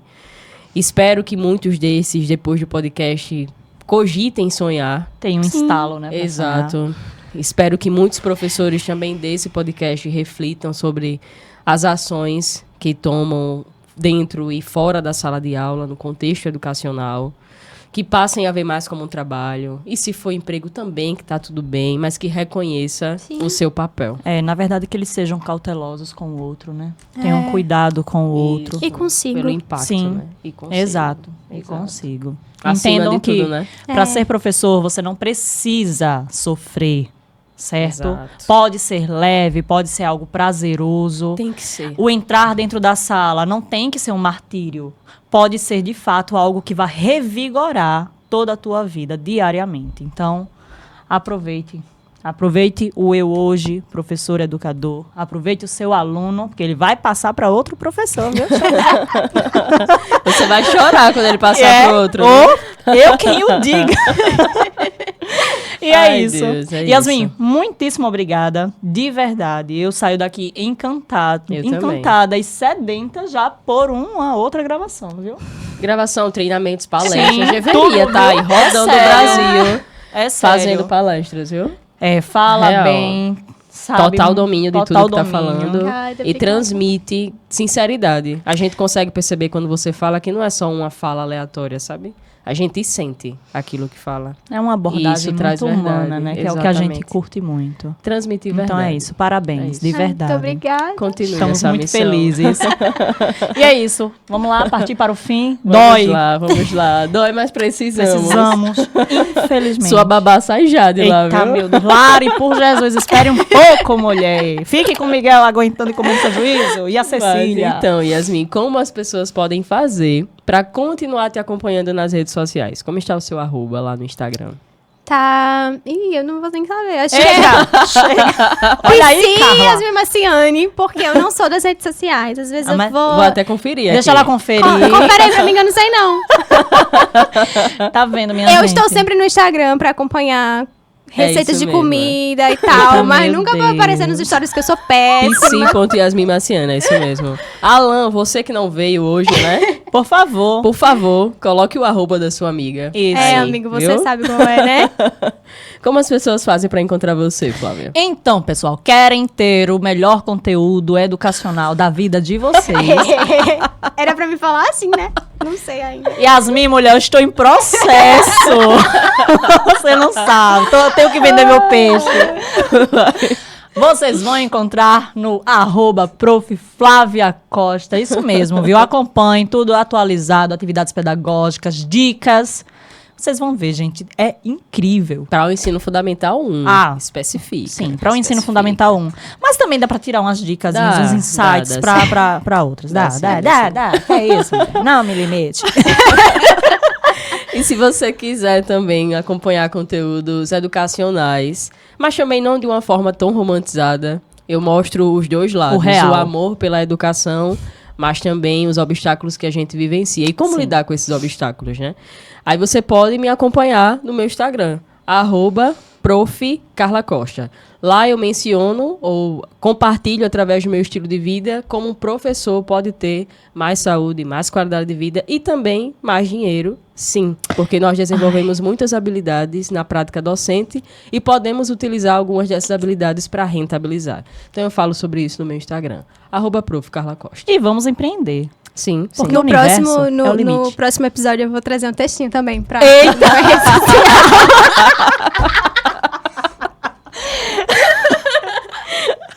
É ótimo, velho. Perfeito. Sério mesmo. E é isso. E vão nos encontrar onde, Prof? Carla Costa. Os Profs Podcast no Isso. YouTube, TikTok, Instagram E e Spotify. É isso aí. E é isso, pessoal. Se você gostou, curta, compartilha, comenta, pelo amor de Deus. E se inscreve, rapaz. Como é que tu tá fora daqui ainda?